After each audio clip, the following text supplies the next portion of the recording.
ಶ್ರೀಕೃಷ್ಣಾಯ ನಮಃ. ಕೃಷ್ಣಾಯ ವಾಸುದೇವಾಯ ದೇವಕೀ ನಂದನಾಯ ಚ ನಂದಗೋಪಕುಮಾರಾಯ ಗೋವಿಂದಾಯ ನಮೋ ನಮಃ. ಕೃಷ್ಣಾಯ ಯಾದವೇಂದ್ರಾಯ ಜ್ಞಾನಮುದ್ರಾಯ ಯೋಗಿನೇ ನಾಥಾಯ ರುಕ್ಮಿಣೀಶಾಯ ನಮೋ ವೇದಾಂತವೇದಿನೇ.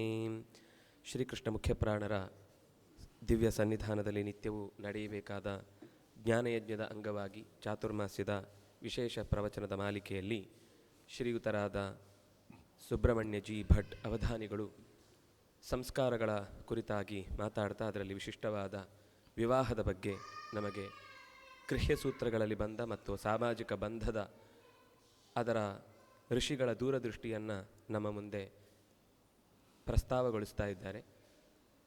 ನಿನ್ನೆ ಒಂದು ಭಾಗದ ಚಿಂತನೆಯನ್ನು ನಾವು ನೋಡಿದ್ದೇವೆ.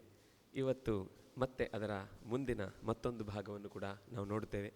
ಅವರು ಕೇವಲ ನಿನ್ನೆನೇ ಹೇಳಿದ ಹಾಗೆ ಅವರ ಬೇರೆ ಎಲ್ಲ ಕಾರ್ಯದ ಜೊತೆಗೆ ವಾಸ್ತು ಇತ್ಯಾದಿ ಕರ್ತವ್ಯಗಳ ಜೊತೆಗೆ ಅವಧಾನದ ಕಲೆಯಲ್ಲಿ ಬಹಳ ಅಂದರೆ ನಮ್ಮ ಈ ತೌಳವ ಪರಿಸರದಲ್ಲಿ ಇರುವ ಕೆಲವು ಅವಧಾನಿಗಳಲ್ಲಿ ಒಬ್ಬರಾಗಿ ಸಂಸ್ಕೃತ ಮತ್ತು ಕನ್ನಡದಲ್ಲಿ ಬಹಳ ಆಳವಾದ ಪಾಂಡಿತ್ಯವನ್ನು ಹೊಂದಿದಂಥವರು.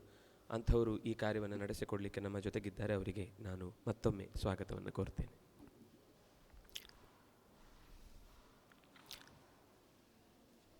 ಕೃಷ್ಣಂ ವಂದೇ ಮಂಥಪಾಶಧರಂ ದಿವ್ಯಾರ್ಭಕಾಕೃತಿಂ ಶಿಖಾಬಂಧತ್ರಯೋಪೇತಂ ಭೈಷ್ಮೀ ಮಧ್ವಕರಾರ್ಚ್ಯುತಂ ಅಭ್ರಮಂ ಭಂಗರಹಿತಂ ಅಜಡಂ ವಿಮಲಂ ಸದಾ ಆನಂದತೀರ್ಥಮತುಳಂ ಭಜೆ ತಾಪತ್ರಯಾಪಹಂ. ಶ್ರೀ ಗುರುಭ್ಯೋ ನಮಃ.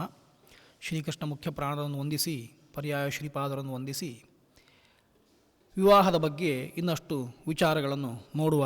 ವಿವಾಹವನ್ನು ಯಾವ ಕಾಲದಲ್ಲಿ ಮಾಡಬೇಕು ಎನ್ನುವುದಕ್ಕೆ ಶಾಸ್ತ್ರಕಾರರು ಒಂದಿಷ್ಟು ವಿಷಯಗಳನ್ನು ಹೇಳಿ, ಒಳ್ಳೆಯ ನಕ್ಷತ್ರದಲ್ಲಿ ಉತ್ತರಾಯಣ ಕಾಲದಲ್ಲಿ ಶುಕ್ಲ ಪಕ್ಷದಲ್ಲಿ ವಿವಾಹವನ್ನು ಮಾಡಬೇಕು ಅಂತ ಹೇಳಿ ಕಲ್ಯಾಣೀಯ ನಕ್ಷತ್ರ ಅಂತ ಹೇಳಿದ್ದಾರೆ. ವಿವಾಹಕ್ಕೆ ಹೇಳಲ್ಪಟ್ಟ ನಕ್ಷತ್ರಗಳನ್ನು ಜ್ಯೋತಿಷಾದಿ ಶಾಸ್ತ್ರಗಳನ್ನು ತಿಳ್ಕೊಳ್ಬೇಕು, ಆ ಮುಹೂರ್ತಗಳನ್ನು ನಿಶ್ಚಯಿಸಿಕೊಂಡು ವಿವಾಹ ಮಾಡಬೇಕು ಅಂತ. ಆ ವಿವಾಹಕ್ಕೋಸ್ಕರ ಮೊದಲು ಮಾಡಿಕೊಳ್ಳುವ ತಯಾರಿಯನ್ನು ಹೇಳ್ತಾರೆ. ಕುಲಮಗ್ರೆ ಪರೀಕ್ಷೇತ ಯೇ ಮಾತೃತಃ ಪಿತೃತಶ್ಚೇತಿ ಯಥೋಕ್ತಂ ಪುರಸ್ತಾತ್. ಯಾವ ಕನ್ಯೆಯನ್ನು ವಿವಾಹ ಮಾಡಿಕೊಳ್ಳುತ್ತೇವೋ ಅವಳ ಕುಲವನ್ನು ಪರೀಕ್ಷಿಸಬೇಕು ಅಂತ. ಅದು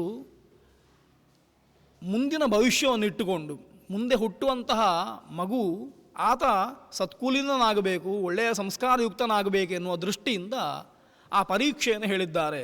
ಕುಲದ ಪರೀಕ್ಷೆ ಎನ್ನುವಂಥದ್ದು ಇವತ್ತಿನ ಸಾಮಾಜಿಕವಾಗಿ ನಾವು ನೋಡ್ತಾ ಇರುವಂಥದ್ದು, ಅವರಲ್ಲಿ ಧನಾಢ್ಯರಿದ್ದಾರೋ, ಸಂಪತ್ತುಂಟೋ, ಅಥವಾ ಹೇಳಿದ್ದನ್ನು ಕೇಳ್ತಾರೋ ಇಲ್ಲವೋ, ವಿರೋಧ ಮಾಡ್ತಾರೆ ಎನ್ನುವ ದೃಷ್ಟಿಯಲ್ಲ ಅಲ್ಲ.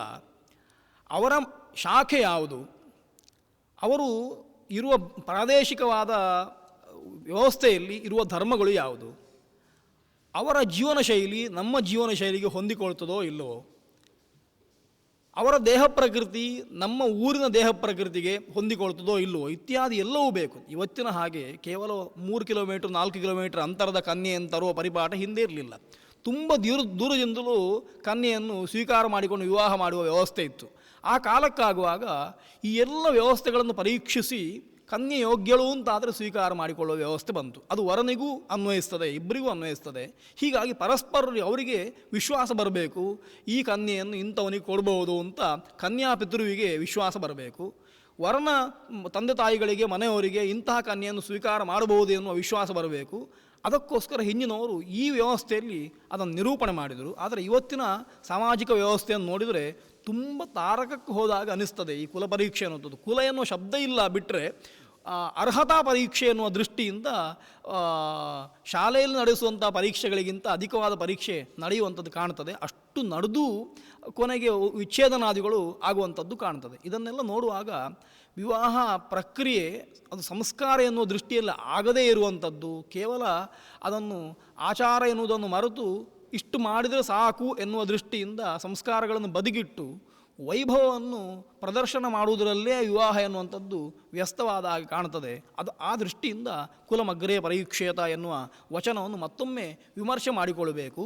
ಮನೋಭಾವವನ್ನು ಪರೀಕ್ಷೆ ಮಾಡಬೇಕು ಅಂತ. ಒಬ್ಬ ವೈದಿಕನಾದ ವಿದ್ವಾಂಸ ಆತ ನಿರಂತರ ವೇದಾಧ್ಯಯನ ಮಾಡ್ತಾನೆ, ಅಧ್ಯಯನ ಅಧ್ಯಾಪನಗಳನ್ನು ಮಾಡ್ತಾನೆ, ಪಾಠ ಪ್ರವಚನ ಮಾಡ್ತಾನೆ, ಸತ್ಕರ್ಮಗಳನ್ನು ಮಾಡ್ತಾನೆ ಅಂತಂದರೆ ಅವನಿಗೆ ಅದರಲ್ಲಿ ಇಷ್ಟವಿಲ್ಲದ ಪತ್ನಿ ದೊರಕಿದರೆ ಆತನ ಸಾಧನೆಗಳು ಪೂರ್ಣ ಆಗುವುದಿಲ್ಲ. ಅಥವಾ ಸಾಹಿತ್ಯ ಸಂಗೀತದಲ್ಲಿ ಆಸಕ್ತನಾದವನಿಗೆ ಸಾಹಿತ್ಯ ಸಂಗೀತಾದಿಗಳನ್ನು ನೋಡಿದರೆ ಇಷ್ಟ ಇಲ್ಲದವಳು ಸಿಕ್ಕಿದರೆ ಅವನ ಕೆಲಸಗಳಾಗುವುದಿಲ್ಲ. ಈ ಎಲ್ಲ ವ್ಯವಸ್ಥೆಗಳನ್ನು ನೋಡಿಕೊಂಡು ಶಾಸ್ತ್ರ ತೀರ್ಮಾನ ಮಾಡಿದರು.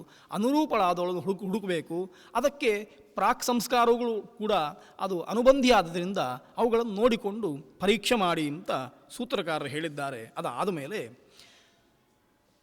ಯತ್ತು ಸಮಾನಂ ತದ್ವಕ್ಷ್ಯಾಮಃ ಅಂತ ಮುಂದೆ ಕುಲಪರೀಕ್ಷೆ ಆದಮೇಲೆ ಬುದ್ಧಿಮತೆ ಕನ್ಯಾಂ ಪ್ರಯಚ್ಛೇತ್ ಅಂತ ಕನ್ಯೆಯನ್ನು ಯಾರಿಗೆ ಕೊಡಬೇಕು ಅಂತ ಕನ್ಯಾಪಿತೃಗಳಿಗೆ ಕಿವಿಮಾತು ಹೇಳಿದ್ದಾರೆ. ಬುದ್ಧಿಮತೆ ಕನ್ಯಾಂ ಪ್ರಯಚ್ಛೇತ್, ಯಾರಿಗೆ ಬುದ್ಧಿ ಉಂಟೋ ಅವನಿಗೆ ಕನ್ಯಾದಾನ ಮಾಡಿ ಅಂತ. ನಮಗೆ ಆಶ್ಚರ್ಯ ಆಗ್ತದೆ ಇಂಥದ್ದು ಸಣ್ಣ ವಿಷಯವನ್ನು ಯಾಕೆ ಹೇಳ್ತಾರೆ ಅಂತ. ಅಲ್ಲಿ ಕೇವಲ ಬುದ್ಧಿಮತೆ ಕನ್ಯಾಂ ಎನ್ನುವ ಶಬ್ದಕ್ಕೆ, ಬುದ್ಧಿಮತೆ ಎನ್ನುವ ಶಬ್ದಕ್ಕೆ ನಾವು ತಿಳ್ಕೊಂಡ ಹಾಗೆ ಯುಕ್ತಾಯುಕ್ತ ವಿವೇಚನೆ ಎನ್ನುವಂಥದ್ದು ಮಾತ್ರ ಅಂತ ಅರ್ಥ ಅಲ್ಲ.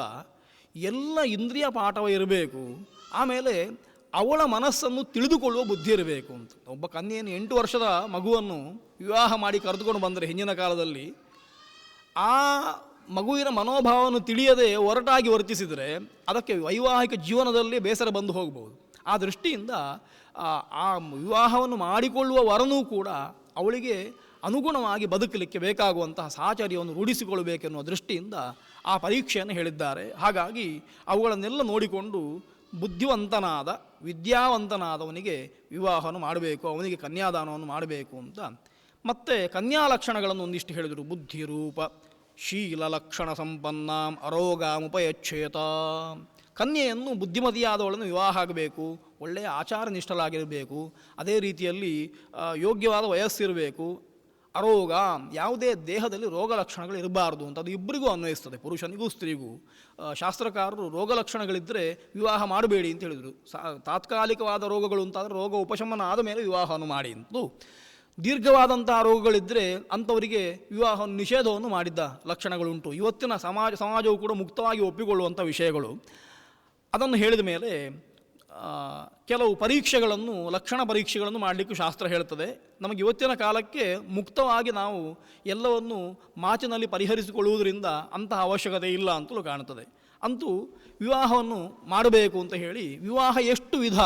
ಸಾಮಾನ್ಯ ವಿವಾಹ ಅಂತಂದರೆ ನಮಗೆ ಮನಸ್ಸಿನಲ್ಲಿರುವಂಥದ್ದು ಯಾವುದೋ ಒಂದು ಕನ್ಯೆಯನ್ನು ಗಾರ್ಹಸ್ಥ್ಯಕ್ಕೋಸ್ಕರ ಸ್ವೀಕಾರ ಮಾಡುವುದು ಅಂತ. ಇಷ್ಟೇ ವಿವಾಹ ಅಂತ ಶಾಸ್ತ್ರ ಹೇಳುವುದಿಲ್ಲ. ವಿವಾಹದಲ್ಲಿ ಅನೇಕ ವಿಧಗಳನ್ನು, ಪ್ರಧಾನವಾಗಿ 8 ವಿಧಗಳನ್ನು ಶಾಸ್ತ್ರ ನಿರ್ದೇಶನ ಮಾಡ್ತದೆ.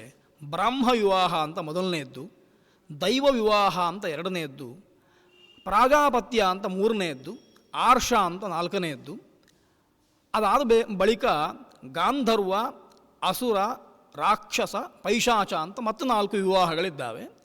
ಈ ಗಾಂಧರ್ವದಿಂದ ಆರಂಭಿಸಿ ಇರುವ 4 ವಿವಾಹಗಳು ವೈದಿಕವಾದ ವಿವಾಹಗಳಲ್ಲ, ಮಂತ್ರ ಪುರಸ್ಸರವಾಗಿ ನಡೆಸುವಂತಹ ಕ್ರಿಯೆಗಳ ವಿವಾಹಗಳಲ್ಲ.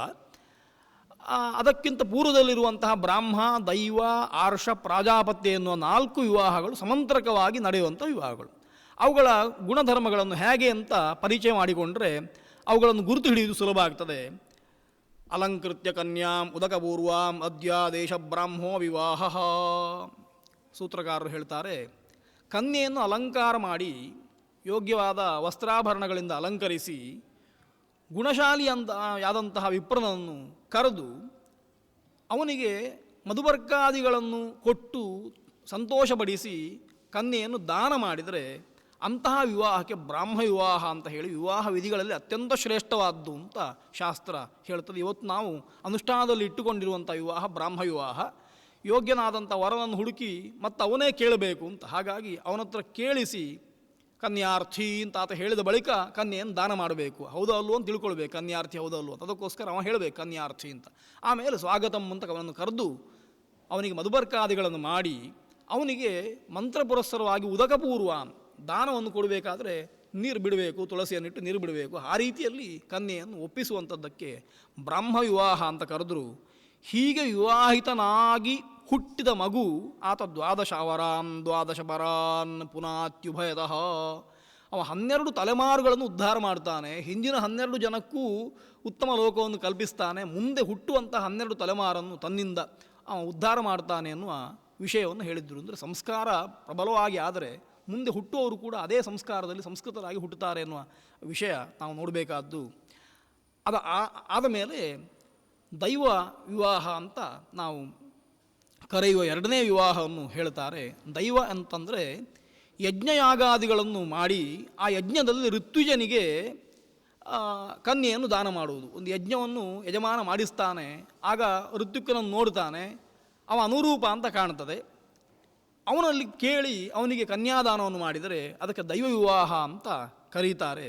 ಅದೇ ರೀತಿಯಲ್ಲಿ ಋತ್ವಿಜೇ ವಿತತೆ ಕರ್ಮಣಿ ದದ್ಯಾದಲಂಕೃತ್ಯ ಸದೈವ ದಶಾವರಾನ್ ದಶಪರಾನ್ ಅಂತ ಅದರಲ್ಲಿ ಹುಟ್ಟಿದಂತಹ ಪುತ್ರ 10 ತಲೆಮಾರುಗಳನ್ನು ಉದ್ಧಾರ ಮಾಡ್ತಾನೆ ಅಂತ ದೈವ ವಿವಾಹವನ್ನು ಹೇಳಿದರು.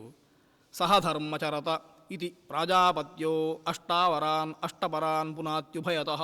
ಇನ್ನು ಸಹಧರ್ಮಚರ್ಯತಾಂ ಅಂತ ಯೋಗ್ಯನಾದಂತಹ ಪುರುಷನನ್ನು ವರ್ಣೆ ಮಾಡಿ ಅವರಿಗೆ ಉಪದೇಶ ಮಾಡಿ ಕನ್ಯೆಯನ್ನು ಕೊಟ್ಟು ವಿವಾಹ ಮಾಡುವುದಕ್ಕೆ ಪ್ರಾಜಾಪತ್ಯ ಅಂತ ಹೆಸರು. ನಾವಿವತ್ತು ನಡೆಸುವಂತಹ ವಿವಾಹದಲ್ಲಿ ಬ್ರಾಹ್ಮ ಮತ್ತು ಪ್ರಾಜಾಪತ್ಯಗಳ ಮಿಶ್ರಣ ಕಂಡು ಬರ್ತದೆ. ಅದನ್ನು ನಾವು ಹೇಳ್ತೇವೆ ಸಹಧರ್ಮಚರ್ಯಾದಾಂ ಅಂತ ಹೇಳಿ ಕೊಡ್ತೇವೆ. ಇಲ್ಲಿ ಕೆಲವರ ಅಭಿಪ್ರಾಯ ಪ್ರಾಜಾಪತ್ಯ ಎನ್ನುವ ವಿವಾಹ ವರನಾದವ ಏನಾದರೂ ಮನೆಯವರಿಗೆ ಅವರು ದುರ್ಬಲರಾಗಿದ್ದರೆ ಅವರಿಗೊಂದು ಆರ್ಥಿಕವಾಗಿ ಸಹಾಯ ಮಾಡಿ ಕನ್ಯಾಶುಲ್ಕಾದಿಗಳನ್ನು ಸ್ವಲ್ಪ ಮಟ್ಟಿಗೆ ಕೊಟ್ಟು ಆಮೇಲೆ ಕನ್ಯೆಯನ್ನು ಸ್ವೀಕಾರ ಮಾಡಿಕೊಳ್ಳುವಂತಹ ವಿವಾಹ ವಿಧಿ ಅಂತ ಅಭಿಪ್ರಾಯಪಟ್ಟಿದ್ದಾರೆ. ಇವತ್ತಿನ ಲೋಕದಲ್ಲಿ ಅನಿವಾರ್ಯವಾದಂಥದ್ದು ಅದು ಕೆಲವು ಬಾರಿ ಆಗ್ತದೆ. ಆ ದೃಷ್ಟಿಯಿಂದ ಅದು ಉತ್ತಮ ವಿವಾಹಗಳಲ್ಲಿ ಅದನ್ನು ಸೇರ್ಪಡೆಗೊಳಿಸಿದ್ದಾರೆ. ಅದರಿಂದ ಬಾಧಕ ಇಲ್ಲ. ಪ್ರಾಜಾಪತ್ಯ ಇಬ್ಬರೂ ಒಂದಾಗಿ ಎರಡು ಮನೆತನವನ್ನು ಒಟ್ಟು ಮಾಡುವಂಥ ಒಂದು ವಿವಾಹ ಅಂತ ನಾವು ಭಾವಿಸಬಹುದು. ಹೀಗೆ ವಿವಾಹಗಳಾದ ಮೇಲೆ ಗೋಮಿಥುನಂ ದತ್ವ ಉಪಯಚ್ಛೇತ ಸ ಆರ್ಷಃ. ಕನ್ಯೆಯ ಪಿತೃವಿಗೆ ಆತ ಧನಾಢ್ಯ ಅಲ್ಲ ಅಂತಾದರೆ ಅವನಿಗೆ ದನವನ್ನು ಕೊಟ್ಟು ಗೋಮಿಥುನಗಳನ್ನು ಕೊಟ್ಟು ಅದಕ್ಕೆ ಬದಲಾಗಿ ಕನ್ಯೆಯನ್ನು ವಿಕ್ರಯ ಮಾಡಿಕೊಂಡು ಕ್ರಯಕ್ಕೆ ಸ್ವೀಕಾರ ಮಾಡಿ ಆಗುವ ವಿವಾಹವನ್ನು ಆರ್ಷ ಅಂತ ಕರೆದಿದ್ದಾರೆ. ಕೆಲವು ಬಾರಿ ಆ ಪ್ರಾಚೀನ ಕಾಲದಲ್ಲಿ ಅಂತಹ ವ್ಯವಸ್ಥೆಗಳು ಇದ್ದಿರಬಹುದು ಅಂತ ಕಾಣ್ತದೆ. ಅವರಾಗಿ ಕೊಡಲಿಕ್ಕೆ ಇಷ್ಟ ಇಲ್ಲ, ಆದರೆ ಅವರಿಗೆ ಹಣದ ಅವಶ್ಯಕತೆ ಇರ್ತದೆ. ನನಗಿಷ್ಟು ಹಣ ಕೊಟ್ಟರೆ ಕನ್ಯಾದಾನ ಮಾಡ್ತೇನೆ ಅಂತ ಅವರು ಹೇಳಿದರೆ ಅದಕ್ಕೆ ಕನ್ಯಾಶುಲ್ಕ ಎನ್ನುವ ದೃಷ್ಟಿಯಿಂದ ಒಂದಷ್ಟು ಗೋಮಿಥುನವನ್ನು ಕೊಟ್ಟು ಆನಂತರ ಕನ್ಯೆಯನ್ನು ಸ್ವೀಕಾರ ಮಾಡುವಂಥದ್ದು ಅಂತ. ಇದೆಲ್ಲ ಯಾಕೆ ಹೇಳಿದರು ಅಂತ ಒಂದು ಪ್ರಶ್ನೆ ಬರ್ತದೆ. ಅವರು ಹೇಳಿದ್ದಕ್ಕೋಸ್ಕರ ಅದನ್ನು ಮಾಡಬೇಕು ಅಂತಲ್ಲ, ಲೋಕದಲ್ಲಿ ರೂಢಿಯಲ್ಲಿದ್ದ ವ್ಯವಸ್ಥೆಗಳನ್ನು ನೋಡಿಕೊಂಡು ಅದನ್ನು ವಿಭಾಗ ಮಾಡಿಕೊಟ್ರು ಅಂತ. ಯಾವತ್ತೂ ಕೂಡ ಲಕ್ಷಣಗಳಲ್ಲಿ ಲಕ್ಷ್ಯ ಮೊದಲೇ ಇರ್ತದೆ, ಲಕ್ಷಣ ಆಮೇಲೆ ಬರುವಂಥದ್ದು. ಅನಂತರ ಲಕ್ಷಣವನ್ನು ನೋಡಿ ನಾವು ಲಕ್ಷ್ಯವನ್ನು ತೀರ್ಮಾನ ಮಾಡ್ತೇವೆ ಅಂತ ಅರ್ಥ. ಆ ದೃಷ್ಟಿಯಿಂದ ಅವರು ಹಾಗೆ ಹೇಳಿದ್ದಾರೆ ಅಂತ ಅರ್ಥ ಮಾಡಬೇಕು. ಅದು ಆದ ಮೇಲೆ ಮತ್ತೆ ಬರುವಂಥ ವಿವಾಹಗಳು ಅವುಗಳು ಸಾಮಾನ್ಯವಾಗಿ ಸ್ವಲ್ಪ ಗರ್ಹಿತವಾದಂತಹ ವಿವಾಹಗಳು ಅಂತ ಕಾಣ್ತದೆ. ಬ್ರಾಹ್ಮಾದಿ ವಿವಾಹಗಳನ್ನು ನೋಡ್ತಾ ಬರ್ತಾ ಇದ್ದೇವೆ. ಅದರಲ್ಲಿ ಮುಂದೆ ಬರುವಂತಹ ವಿವಾಹಗಳು ಆಸುರ, ರಾಕ್ಷಸ, ಪೈಶಾಚ ಮತ್ತು ಗಾಂಧರ್ವ ಎನ್ನುವ 4 ವಿವಾಹಗಳು. ಗಾಂಧರ್ವ ವಿವಾಹ ಎನ್ನುವಂಥದ್ದು ಮತ್ತೆ ಮುಂದೆ ಮಂತ್ರ ಇಲ್ಲದೆ ನಡೆಯುವಂತಹ ವಿವಾಹ ವಿಧಾನಗಳು, ಅವುಗಳನ್ನು ಲೆಕ್ಕ ಮಾಡಿದ್ದಾರೆ. ಕನ್ಯೆ ಮತ್ತು ವರ ಇಬ್ಬರು ಪರಸ್ಪರ ಪ್ರೀತಿಸಿ ಆಮೇಲೆ ಅವರು ವಿವಾಹ ಆಗಿ ಮನೆಯವರಿಗೆ ವಿಷಯ ತಿಳಿಸುವುದು, ಅಥವಾ ಪರಸ್ಪರ ಪ್ರೀತಿಸಿದ ಮೇಲೆ ಮನೆಯವರು ಒಪ್ಪಿಗೆ ಪಡೆದು ವಿವಾಹ ಆಗುವುದು ಇದ್ದರೆ, ಅಂದರೆ ವರನನ್ನು ಕರೆದು ಕನ್ಯೆಯನ್ನು ದಾನ ಮಾಡುವುದಲ್ಲ, ಅವರಿಬ್ಬರೇ ಪ್ರೀತಿಸಿ ಅವರು ನಿಶ್ಚಯ ಮಾಡಿಕೊಳ್ಳುವಂಥದ್ದು, ನಾವು ವಿವಾಹ ಆಗುತ್ತೇವೆ ಅಂತ ತೀರ್ಮಾನ ಮಾಡಿಕೊಂಡು ಮನೆಯವರನ್ನು ಒಪ್ಪಿಸಿ ಮಾಡಿದರೆ ಅದಕ್ಕೆ ಗಾಂಧರ್ವ. ಕೆಲವು ಬಾರಿ ಒಪ್ಪಿಸದೇಯೂ ವಿವಾಹ ಆದರೆ ಅದನ್ನು ಗಾಂಧರ್ವ ಎನ್ನುವ ವ್ಯವಸ್ಥೆಯಲ್ಲಿ ಕರೀತಾರೆ. ಸ್ವಲ್ಪ ತಾರಕಕ್ಕೆ ಹೋದರೆ ಅದು ಆಸರೋ ರಾಕ್ಷಸವೂ ಆಗುತ್ತದೆ. ಈ ರೀತಿಯಲ್ಲಿ ಗಾಂಧರ್ವ ವಿವಾಹ ಅಂತ ಅದನ್ನು ಕರೆದರು. ಅನಂತರ ಮಿತಃ ಸಮಯಂ ಕೃತ್ವ ಉಪಯಚ್ಛೇತ ಸ ಗಾಂಧರ್ವ. ಇಬ್ಬರೂ ತಾವು ತಮ್ಮ ದೃಷ್ಟಿಯಿಂದ ಆಲೋಚಿಸಿ ಮಾಡುವಂಥ ವಿವಾಹ ಅದು ಗಾಂಧರ್ವ ಆಗ್ತದೆ. ಧನೇನ ಉಪತೋಷ್ಯ ಉಪಯಚ್ಛೇತ ಸ ಆಸುರ ಅಂತ. ಆಮಿಷಕ್ಕೆ ಒಳಗಾಗಿ ಕನ್ಯೆಯನ್ನು ಸ್ವೀಕಾರ ಮಾಡಿದರೆ, ಕನ್ಯಾಪಿತೃವಿಗೆ ಕನ್ಯೆಯನ್ನು ಕೊಡಬೇಕು ಅಂತ ಮನಸ್ಸಿರುವುದಿಲ್ಲ, ಆದರೆ ಬಲಾತ್ಕಾರದಿಂದ ಅವನಿಗೊಂದು ಹಣ ಕೊಡ್ತೇನೆ ಅಂತ ಆಸೆ ಹುಟ್ಟಿಸಿಯೋ ಅಥವಾ ಸ್ವಲ್ಪ ಜೋರು ಮಾಡಿಯೋ ಕನ್ಯೆಯನ್ನು ಸ್ವೀಕಾರ ಮಾಡಿದರೆ, ಅಪಕರ್ಷ ಎಳೆದುಕೊಂಡು ಬಂದರೆ ಅದಕ್ಕೆ ಆಸುರ ಅಂತ ಹೆಸರು. ಕ್ಷತ್ರಿಯರಿಗೆ ಈ ವಿವಾಹವನ್ನು ಭೂಷಣ ಅಂತ ಹೇಳಿದ್ದಾರೆ. ಆತ ಛಲದಲ್ಲಿ ಪಂದ್ಯದಲ್ಲಿ ಹೋಗಿ ಭಾಗವಹಿಸಿ ಸ್ವಯಂವರದಲ್ಲಿ ಸ್ವೀಕಾರ ಮಾಡಿಕೊಂಡು ಬರ್ಬೋದು, ಅದನ್ನು ಕೂಡ ಆಸುರ ವಿವಾಹಕ್ಕೆ ಸೇರಿಸಿಕೊಳ್ತಾರೆ. ಇನ್ನು ಸುಪ್ತಾನಾಂ ಪ್ರಮತ್ತಾನಾಂ ವಾಪಿ ಆಹಾರೇತ್ಸ ಪೈಶಾಚಃ ಅಂತ. ಕನ್ಯೆಗೆ ಮನಸ್ಸಿರ್ತದೆ, ಮನೆಯವರಿಗೆ ಮನಸ್ಸಿರುವುದಿಲ್ಲ. ಆ ಹೊತ್ತಿಗಾಗುವಾಗ ಅವಳು ಮಲಗಿರುವಾಗ ಅವಳನ್ನು ಇನ್ನೊಬ್ಬರಿಗೆ ಗೊತ್ತಿಲ್ಲದ ಹಾಗೆ ಅವಳನ್ನು ಕರ್ಕೊಂಡು ಬಂದರೆ ಅದಕ್ಕೆ ಪೈಶಾಚ ಅಂತ ಕರೆಯುವಂಥದ್ದು. ರಾಕ್ಷಸ ಎನ್ನುವಂಥದ್ದು ಕನ್ಯೆಗೂ ಮನಸ್ಸಿರುವುದಿಲ್ಲ, ಮನೆಯವರಿಗೂ ಮನಸ್ಸಿರುವುದಿಲ್ಲ, ತಾನು ಮಾತ್ರ ಮದುವೆ ಆಗಬೇಕು ಅಂತ ಬಲಾತ್ಕಾರವಾಗಿ ಎಳ್ಕೊಂಡು ಬಂದರೆ ರಾಕ್ಷಸ ಅಂತ ಶಾಸ್ತ್ರ ವಿವಾಹ ವಿಧಿಗಳನ್ನು ಕರೀತದೆ. ಹಾಗಾದರೆ ಈ ನಾಲ್ಕನ್ನು ಯಾಕೆ ಹೇಳಿದ್ದು? ಇದು ನಿಂದಿತ ಅಲ್ವಾ ಅಂತ ಕೇಳಿದ್ರೆ, ನಿಂದಿತ ಅಂತ ಗೊತ್ತಾಗಲಿಕ್ಕೆ ಹೇಳಿದ್ದು, ಇದನ್ನು ಮಾಡಬಾರ್ದು ಅಂತ ಹೇಳಲಿಕ್ಕೋಸ್ಕರವೇ ಅದನ್ನು ವಿಧಾನ ಮಾಡಿದ್ದಾರೆ ಅಂತ ಅರ್ಥ. ಹಾಗಾಗಿ ಸಂಸ್ಕಾರ ಎನ್ನುವ ದೃಷ್ಟಿಯಿಂದ ನೋಡಬೇಕಾದರೆ ಬ್ರಾಹ್ಮ, ದೈವ, ಆರ್ಷ, ಪ್ರಾಜಾಪತ್ಯ ಎನ್ನುವ ಮೊದಲ 4 ವಿವಾಹಗಳು ಅವುಗಳು ಉಪಾದೇಯಗಳು ಅಂತಲೂ, ಈ 4 ವಿವಾಹಗಳನ್ನು ಮಾಡಿಕೊಳ್ಳಬಾರದು ಅಂತ ಗೊತ್ತಾಗಲಿಕ್ಕೋಸ್ಕರವಾಗಿ ಇವುಗಳನ್ನು ಹೇಳಿದ್ದಾರೆ ಅಂತ ಹೀಗೆ ತಿಳ್ಕೊಳ್ಬೇಕು. ಅದರಲ್ಲಿ ಸಾಮಾನ್ಯವಾಗಿ ಬ್ರಾಹ್ಮ ವಿವಾಹವನ್ನು, ಅದರ ಒಟ್ಟಿಗೆ ಆರ್ಷ, ಪ್ರಾಜಾಪತ್ಯ, ದೈವ ವಿವಾಹಗಳು ಬರ್ತವೆ. ಆದ್ದರಿಂದ ಬ್ರಾಹ್ಮದ ಲಕ್ಷಣಗಳನ್ನೇ ನೋಡಿಕೊಂಡು ಹೋದರೆ ನಮಗೆ ಅದು ಸ್ಫುಟವಾಗ್ತದೆ. ವಿವಾಹ ಆಗುವುದಕ್ಕಿಂತ ಮೊದಲು ಒಂದು ನಿಶ್ಚಿತಾರ್ಥ ಅಂತ ನಮ್ಮಲ್ಲಿ ಮಾಡುವ ಪದ್ಧತಿ ಉಂಟು. ನಿಶ್ಚಯ ತಾಂಬೂಲ ಅಂತ ಕರೀತೇವೆ.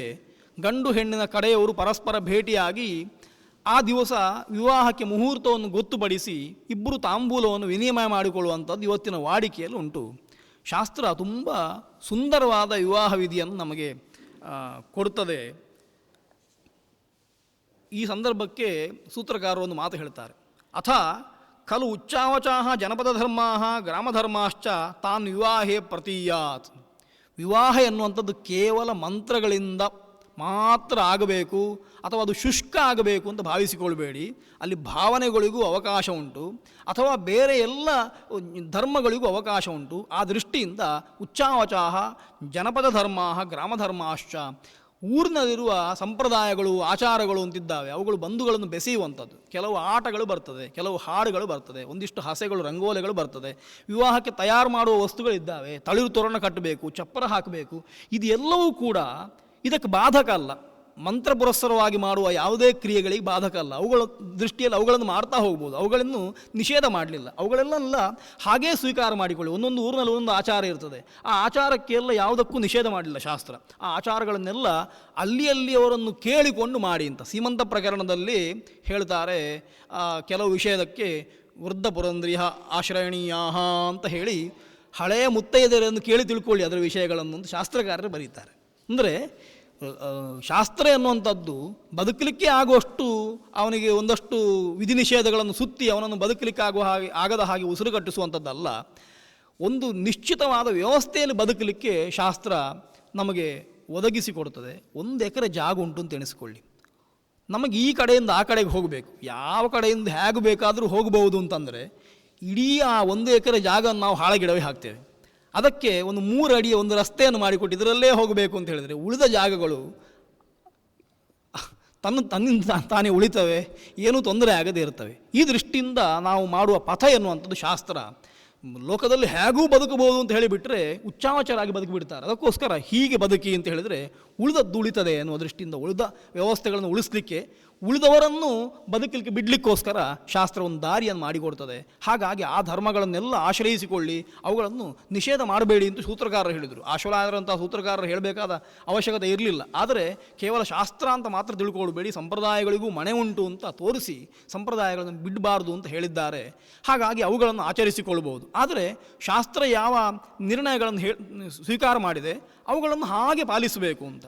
ಹಾಗೆ ನಿಶ್ಚಯ ಎನ್ನುವಂಥದ್ದು ಸಾಂಪ್ರದಾಯಿಕವಾಗಿ ಬಂದ ವ್ಯವಸ್ಥೆ. ಆದರೆ ಶಾಸ್ತ್ರ ಅದಕ್ಕೊಂದು 2 ಕಾರಣಗಳನ್ನು ಕೊಡ್ತದೆ. ಒಂದು ಒಳ್ಳೆಯ ಮಂತ್ರ ಅಂದರೆ ಕ್ಷರಾರ್ಜವಸ್ಸಂತು ಪಂಥ ಯೇ ಭಿಸ್ಸಖಾ ಯೋಯಂತಿ ನೋವರೇಯಂ ಸಮರ್ಯಮಾ ಸಂಭಗೋ ನೋ ನಿನೀಯಾತ್ ಸಂಜಾಸ್ಪತ್ಯಂ ಸುಯಮಾಮಸ್ತು ದೇವಾಹ ಅಂತ ನಿಶ್ಚಯದ ಕಾಲಕ್ಕೆ ಹೇಳುವ ಮಂತ್ರ. ವರನ ಕಡೆಯವರು 4 ಬ್ರಾಹ್ಮಣರು ಒಟ್ಟಾಗಿ ಕನ್ಯೆಯ ಮನೆಗೆ ಹೋಗುತ್ತಾರೆ. ಹೋಗುವಾಗ ಅವರಿಗೆ ಅವರು ಪ್ರಾರ್ಥನೆ ಮಾಡಿಕೊಳ್ಳುವ ಮಂತ್ರ ಅಂದರೆ ಕ್ಷರ ರಜವಸ್ಸಂತು ಪಂಥಾಹ ಏ ಭಿಸ್ಸಖಾ ಯೋಯಂತಿ ನೋವರೇಯಂ. ನಾವು ಹೋಗುವ ಮಾರ್ಗಗಳು ಕಲ್ಲು ಮುಳ್ಳುಗಳಿಂದ ಕೂಡಿರದೆ ನೇರವಾದದ್ದಾಗಿರಲಿ ಅಂತ ಕೇವಲ ದಾರಿಗೋಸ್ಕರ ಮಾತ್ರ ಹೇಳಿದ್ದಲ್ಲ. ವಿವಾಹ ಎನ್ನುವ ಪ್ರಕ್ರಿಯೆಗೆ ಕನ್ಯಾನ್ವೇಷಣೆಯನ್ನು ಮಾಡಲಿಕ್ಕೆ ಹೊರಟಿದ್ದೇವೆ. ಈ ಹೊತ್ತಿಗೆ ನಮಗೆ ಅನುಕೂಲವಾದ ಕನ್ಯೆ ಲಭ್ಯವಾಗಲಿ, ಅವಳಿಂದ ವಿವಾಹ ಯಾರು ಆಗುತ್ತಾನೆ ಅವನ ಬಾಳು ಸುಗಮವಾಗಲಿ ಅಂತ ಪ್ರಾರ್ಥನೆ ಮಾಡಿಕೊಂಡು ಆ ಮಂತ್ರವನ್ನು ಹೇಳಿ ಹೋಗುತ್ತಾರೆ. ಇಂತಹ ಅದ್ಭುತವಾದ ಮಂತ್ರಗಳು ವಿವಾಹ ಪ್ರಕ್ರಿಯೆಯಲ್ಲುಂಟು. ವಿವಾಹ ಒಂದು ಸಂಸ್ಕಾರವನ್ನು ನೋಡಿದರೆ ವಿವಾಹ ಸಂಸ್ಕಾರದಲ್ಲಿ ಬಂದಷ್ಟು ಅರ್ಥವತ್ತಾದ ಅದ್ಭುತವಾದ ಮಂತ್ರಗಳು ಬೇರೆ ಯಾವ ಸಂಸ್ಕಾರದಲ್ಲೂ ಬರಲಿಲ್ಲ. ಅಷ್ಟು ಅದ್ಭುತವಾದ ಮಂತ್ರಗಳು ವಿವಾಹದಲ್ಲಿದ್ದಾವೆ. ಆ ಹೊತ್ತಿಗೆ ಆ ಮಂತ್ರಗಳನ್ನು ನಾನು ಉದಾಹರಣೆಯಾಗಿ ಕೊಡ್ತೇನೆ. ಈ ಮಂತ್ರವನ್ನು ಹೇಳಿ ವರನ ಕಡೆಯಿಂದ 2 ಅಥವಾ 4 ಜನ ಅವರು ಸುವಾಸಿನಿ ರಹಿತರಾಗಿ ಹೆಂಗಸರನ್ನೂ ಕೂಡಿಕೊಂಡು ಹೋಗುತ್ತಾರೆ ವಧುವಿನ ಮನೆಗೆ. ಅಲ್ಲಿ ಅವರಿಗೆ ಆತಿಥ್ಯ ಮಾಡಿದ ಮೇಲೆ ಅವರು ತಮ್ಮ ಗೋತ್ರವನ್ನು ತಮ್ಮ ಕುಲದ ಬಗ್ಗೆ ಹೇಳಿಕೊಂಡು ಇಂಥವನಿಗೆ ಕನ್ಯಾನ್ವೇಷಣೆ ಮಾಡ್ತಾ ಇದ್ದೇವೆ ಅಂತ ಅವರಲ್ಲಿ ಹೇಳಿ ಕನ್ಯೆಯನ್ನು ನೋಡಿ ಪರೀಕ್ಷೆ ಮಾಡ್ತಾರೆ. ಈ ಕನ್ಯೆ ಅವಳನ್ನು ಮಾತಾಡಿಸಿ ಅವಳ ರೂಪ ಸೌಶೀಲ್ಯಾದಿಗಳನ್ನು ತಿಳ್ಕೊಳ್ತಾರೆ. ತಿಳ್ಕೊಂಡ ನಂತರ ಅವರಿಗೆ ಅದರ ಪ್ರತೀಕವಾಗಿ ನಾವು ಸ್ವೀಕಾರ ಮಾಡ್ತೇವೆ ಅಂತ ಎನ್ನುವ ಪ್ರತೀಕವಾಗಿ ಫಲಪುಷ್ಪಗಳನ್ನು ಅರ್ಪಿಸಿ ವಾಪಸ್ ಬರುವಂತಹ ಪ್ರಕ್ರಿಯೆ. ಇವತ್ತು ನಾವು ಅದನ್ನು ಒಂದು ಉತ್ಸವದ ಹಾಗೆ ಮಾಡ್ತಾ ಇದ್ದೇವೆ. ಎಷ್ಟೋ ಕಡೆಗಳಲ್ಲಿ ವಿವಾಹ ಎಷ್ಟು ವೈಭವವಾಗಿ ನಡೀತದೆ ಅಂತ ಇದನ್ನು ನೋಡಿ ಅಂದಾಜಿಸಬಹುದು. ಕೆಲವು ಬಾರಿ ವಿವಾಹಕ್ಕಿಂತ ನಿಶ್ಚಯತಾಂಬೂಲವೇ ಅಧಿಕ ವೈಭವದಿಂದ ನಡೀತದೆ. ಪ್ರಾಚೀನ ವಿವಾಹದಲ್ಲಿ ಅವರಿಗೆ ಗ್ಯಾರಂಟಿ ಉಂಟು. ಏನು ಅಂತಂದರೆ ಒಬ್ಬ ವರನಿಗೆ ಅನುರೂಪವಾದ ಕನ್ಯೆಯನ್ನು ನಾವು ಹುಡುಕುತ್ತೇವೆ ಅಂತ. ಹಾಗಾಗಿ ಅವ ಪರೀಕ್ಷೆ ಮಾಡಬೇಕು ಅಂತಿಲ್ಲ, ಅವ ಬರಬೇಕು ಅಂತಲಿಲ್ಲ. ಹಾಗಾಗಿ ಪ್ರಾಚೀನ ವಿವಾಹದಲ್ಲಿ ವರ ಕನ್ಯಾ ನಿಶ್ಚಯಕ್ಕೆ ಹೋಗುವ ಕ್ರಮ ಬರಲಿಲ್ಲ. ಯಾಕೆ ಬರಲಿಲ್ಲ ಅಂತಂದರೆ ಅಷ್ಟು ವಿಶ್ವಾಸ ಇದ್ದದ್ರಿಂದ. ಇವತ್ತು ಆ ವಿಶ್ವಾಸ ಇಲ್ಲದೇ ಇರುವುದರಿಂದ ನಾವು ಅದಕ್ಕೆ ಅನಿವಾರ್ಯವಾಗಿ ಒಳಗಾಗಬೇಕಾಗಿದೆ. ಈ ವ್ಯವಸ್ಥೆಯಲ್ಲಿ ನಿಶ್ಚಯ ಆಗುತ್ತದೆ. ಆದರೆ ಇವತ್ತಿನ ನಿಶ್ಚಯವನ್ನು ಸ್ವಲ್ಪ ಪರೀಕ್ಷೆ ಮಾಡಿದರೆ ಈ ಗೃಹ್ಯಸೂತ್ರದ ವಚನಗಳ ಒಟ್ಟಿಗೆ ಸಾಮಾಜಿಕವಾದ ಇವತ್ತಿನ ವಿವಾಹವನ್ನು ಸ್ವಲ್ಪ ನಾವು ವಿಮರ್ಶೆ ಮಾಡುವುದು ಅಂತಾದರೆ, ಇವತ್ತು ವಿವಾಹದಲ್ಲಿ ನಡೆಯುವಂಥ ಬಹುತೇಕ ವಿಧಿಗಳು ನಿಶ್ಚಯದ ದಿವಸ ನಡೆದು ಬಿಡುತ್ತವೆ. ಮಾಲೆ ಹಾಕಿಸ್ತಾರೆ, ಗಂಧಗಳನ್ನು ಹಚ್ಚಿಸ್ತಾರೆ, ಪನ್ನೀರನ್ನು ಸೆಂಟನ್ನು ಹಾಕಿಸ್ತಾರೆ, ಎಲ್ಲವೂ ಆಗಿಬಿಡ್ತದೆ. ಆಮೇಲೆ ನಮ್ಮ ಸಂಸ್ಕೃತಿಯೇ ಅಲ್ಲದ ಉಂಗುರ ಹಾಕುವ ವ್ಯವಸ್ಥೆ ಶಾಸ್ತ್ರವೇ ಆಗಿದೆ ಎನ್ನುವಷ್ಟು ಭ್ರಮೆಯನ್ನು ಹುಟ್ಟಿಸಿ ನಮ್ಮಲ್ಲಿ ಬಂದುಬಿಟ್ಟಿದೆವು. ನಿಜವಾಗಿ ಕನ್ಯೆಗೆ ವರ ಉಂಗುರ ತೊಡಿಸುವಂಥ ಸಂಪ್ರದಾಯ ಭಾರತೀಯ ಸಂಸ್ಕೃತಿಯಲ್ಲಿ ಬಂದದ್ದಿಲ್ಲ, ಗಾಂಧರ್ವದಲ್ಲೂ ಇಲ್ಲ. ಯಾವುದೇ ವಿವಾಹವನ್ನು ನೋಡಿದರೂ ಕೂಡ ಮಾಲೆಯನ್ನು ಧಾರಣೆ ಮಾಡಲಿಕ್ಕೆ ಗಾಂಧರ್ವದಲ್ಲೂ ಉಂಟು. ಅದು ಬಿಟ್ಟರೆ ಉಂಗುರ ಹಾಕುವಂಥ ವ್ಯವಸ್ಥೆ ಇಲ್ಲ. ಅದು ಬೇರೆ ದೇಶಗಳಿಂದ ಬಂದ, ಬೇರೆ ಧರ್ಮಗಳಿಂದ ಬಂದ ಸಂಸ್ಕಾರ. ಆದರೆ ನಾವು ಅದನ್ನು ಇವತ್ತು ಸ್ವೀಕಾರ ಮಾಡಿಕೊಂಡಿದ್ದೇವೆ. ಕನ್ಯಾದಾನಕ್ಕಿಂತ ಮೊದಲೇ ವರ ಕನ್ಯೆಯನ್ನು ಸ್ಪರ್ಶಿಸುವುದಾಗಲಿ ಉಂಗುರ ಹಾಕುವುದಾಗಲಿ ಶಾಸ್ತ್ರ ರೀತ್ಯ ಸರಿ ಅಂತ ಕಾಣುವುದಿಲ್ಲ. ಅದನ್ನು ಸಾಮಾನ್ಯವಾಗಿ ಹೇಳುವಾಗ ಸಾಮಾನ್ಯ ಜನಗಳಿಗೆ ಸ್ವಲ್ಪ ಬೇಸರವೂ ಆಗಬಹುದು. ಏನು ಪೂರ್ಣವಾಗಿ ಅರಸಿಕರ ಹಾಗೆ ಮಾತಾಡ್ತಾರೆ ಅಥವಾ ಭಾವನೆಗಳಿಗೆ ಬೆಲೆ ಕೊಡುವುದಿಲ್ಲ ಎನ್ನುವಂಥ ಒಂದು ಮಾತುಗಳು ಬರಬಹುದು. ಆದರೆ ಶಾಸ್ತ್ರ ತಾನು ಹೋಗುವ ಮಾರ್ಗವನ್ನು ತುಂಬ ಪ್ರೌಢವಾಗಿ ನಿಭಾಯಿಸ್ತದೆ. ಆ ಮಾರ್ಗಕ್ಕೆ ಸ್ವಲ್ಪವೂ ಕಳಂಕ ಬರದ ಹಾಗೆ ಅದು ಪ್ರವೃತ್ತಿ ಮಾಡ್ತದೆ ಎನ್ನುವ ದೃಷ್ಟಿಯನ್ನು ನೋಡಿಕೊಂಡ್ರೆ ಅಂಥ ಆಚರಣೆಗಳು ಮತ್ತೆ ಬೇರೆ ಆಚರಣೆಯನ್ನು ನೋಡಿ ಅವುಗಳಿಂದ ಪ್ರಭಾವಿತವಾಗಿ ಬಂದದಷ್ಟೇ ಹೊರತು ನಿಜವಾದ ಶಾಸ್ತ್ರೀಯವಾದ ಆಚರಣೆ ಅಲ್ಲ ಅಂತ ಹೇಳಬಹುದು.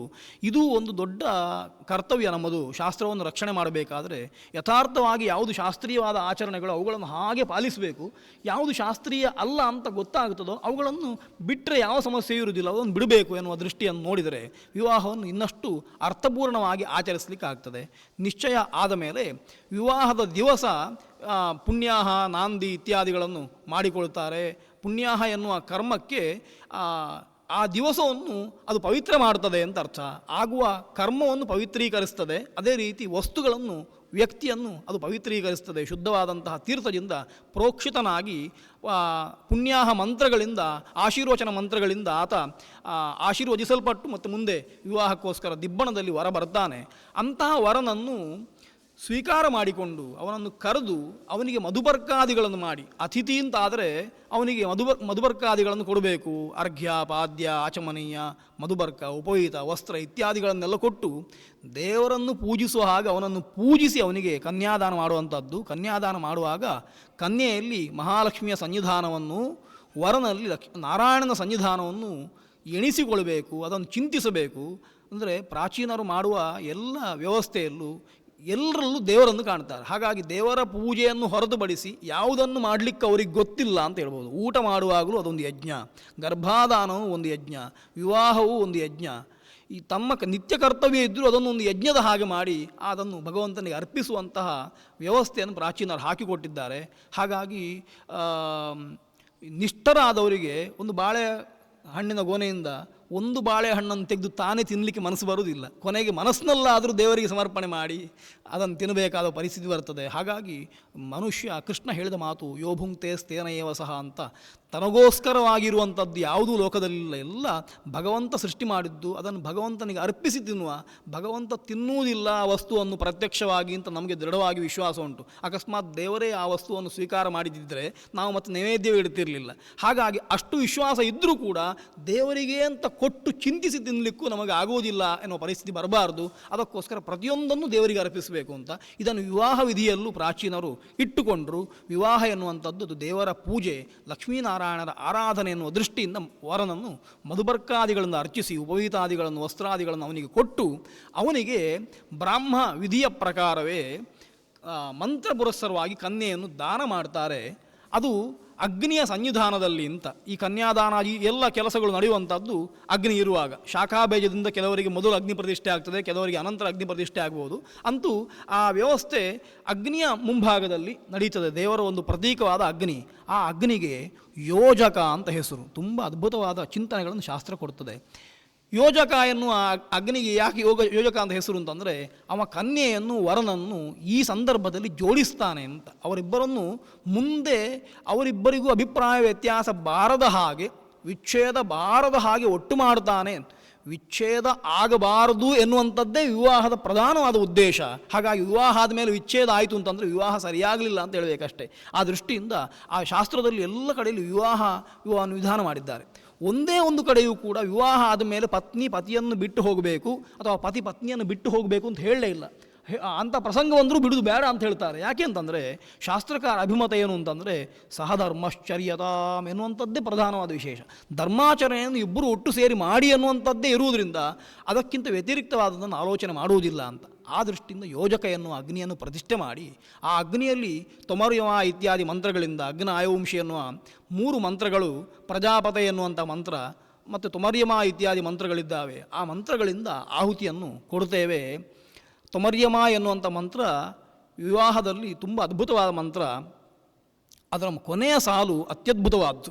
ಅದಕ್ಕೆ ಬೆಲೆ ಕಟ್ಟಲಿಕ್ಕೆ ಸಾಧ್ಯ ಇಲ್ಲ. ಯದ್ದಂಪತಿ ಸಮನಸ ಕೃಣೋಷಿ, ನಿನಗೆ ಹವಿಸ್ಸನ್ನು ನಾನು ಕೊಡ್ತಾ ಇದ್ದೇನೆ ದೇವರೇ, ನೀನು ಏನು ಮಾಡ್ತೀನಿ ಅಂತಂದರೆ ನಾನು ಕೊಟ್ಟ ಹವಿಸ್ಸಿಗೆ ಪ್ರತಿಯಾಗಿ ಈ ದಂಪತಿಗಳನ್ನು ಸಮನಸ್ಕರನ್ನಾಗಿ ನೀನು ಮಾಡ್ತೀನಿ.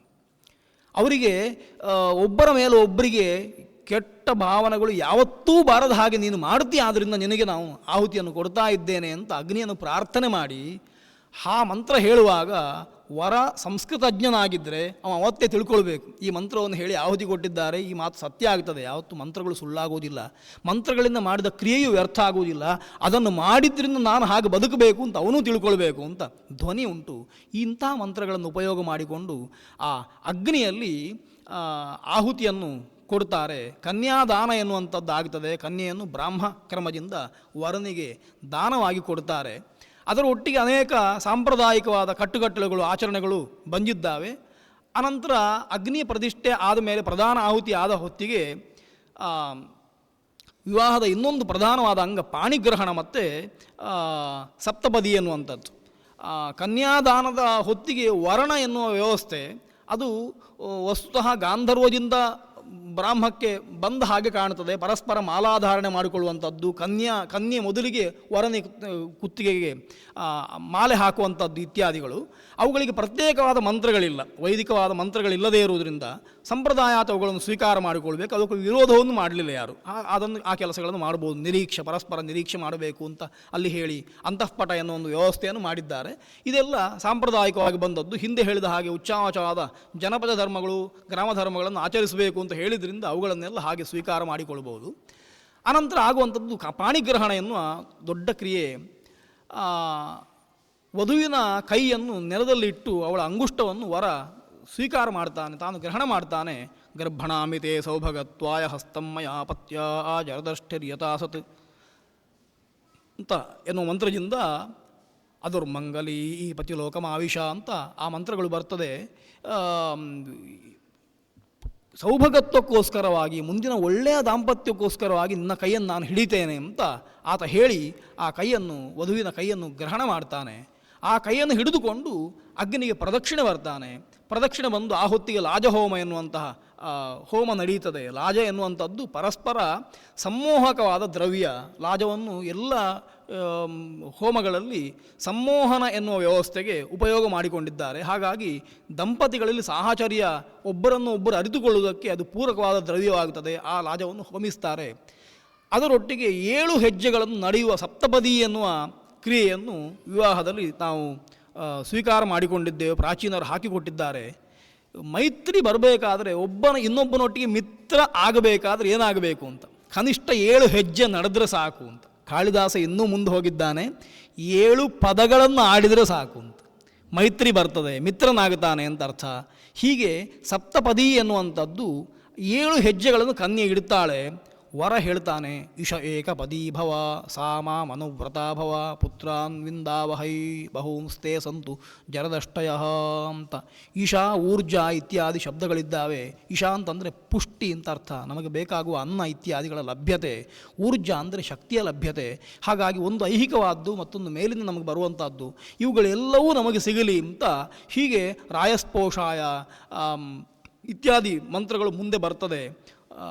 ಋತುಗಳಿಗೆ ಅಥವಾ ಪ್ರಜೆಗಳಿಗೋಸ್ಕರವಾಗಿ, ಆಮೇಲೆ ಸಖ್ಯಕ್ಕೋಸ್ಕರವಾಗಿ ಅಂತ ಹೀಗೆ ಪ್ರತ್ಯೇಕವಾಗಿ 7 ಹೆಜ್ಜೆಗಳನ್ನು ಆತ ವಧುವಿನೊಟ್ಟಿಗೆ ಇಡ್ತಾನೆ.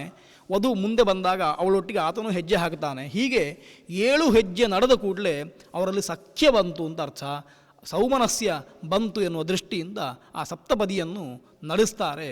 ಅದರೊಟ್ಟಿಗೆ ಬರುವಂಥದ್ದು ಅಶ್ಮಾರೋಹಣ ಅಂತ, ಕಲ್ಲಿನ ಮೇಲೆ ವಧುವನ್ನು ನಿಲ್ಲಿಸುವಂಥ ಪ್ರಕ್ರಿಯೆ. ಇವತ್ತು ಕೇವಲ ಕಲ್ಲನ್ನು ನಾವು ತುಳಿತೇವೆ.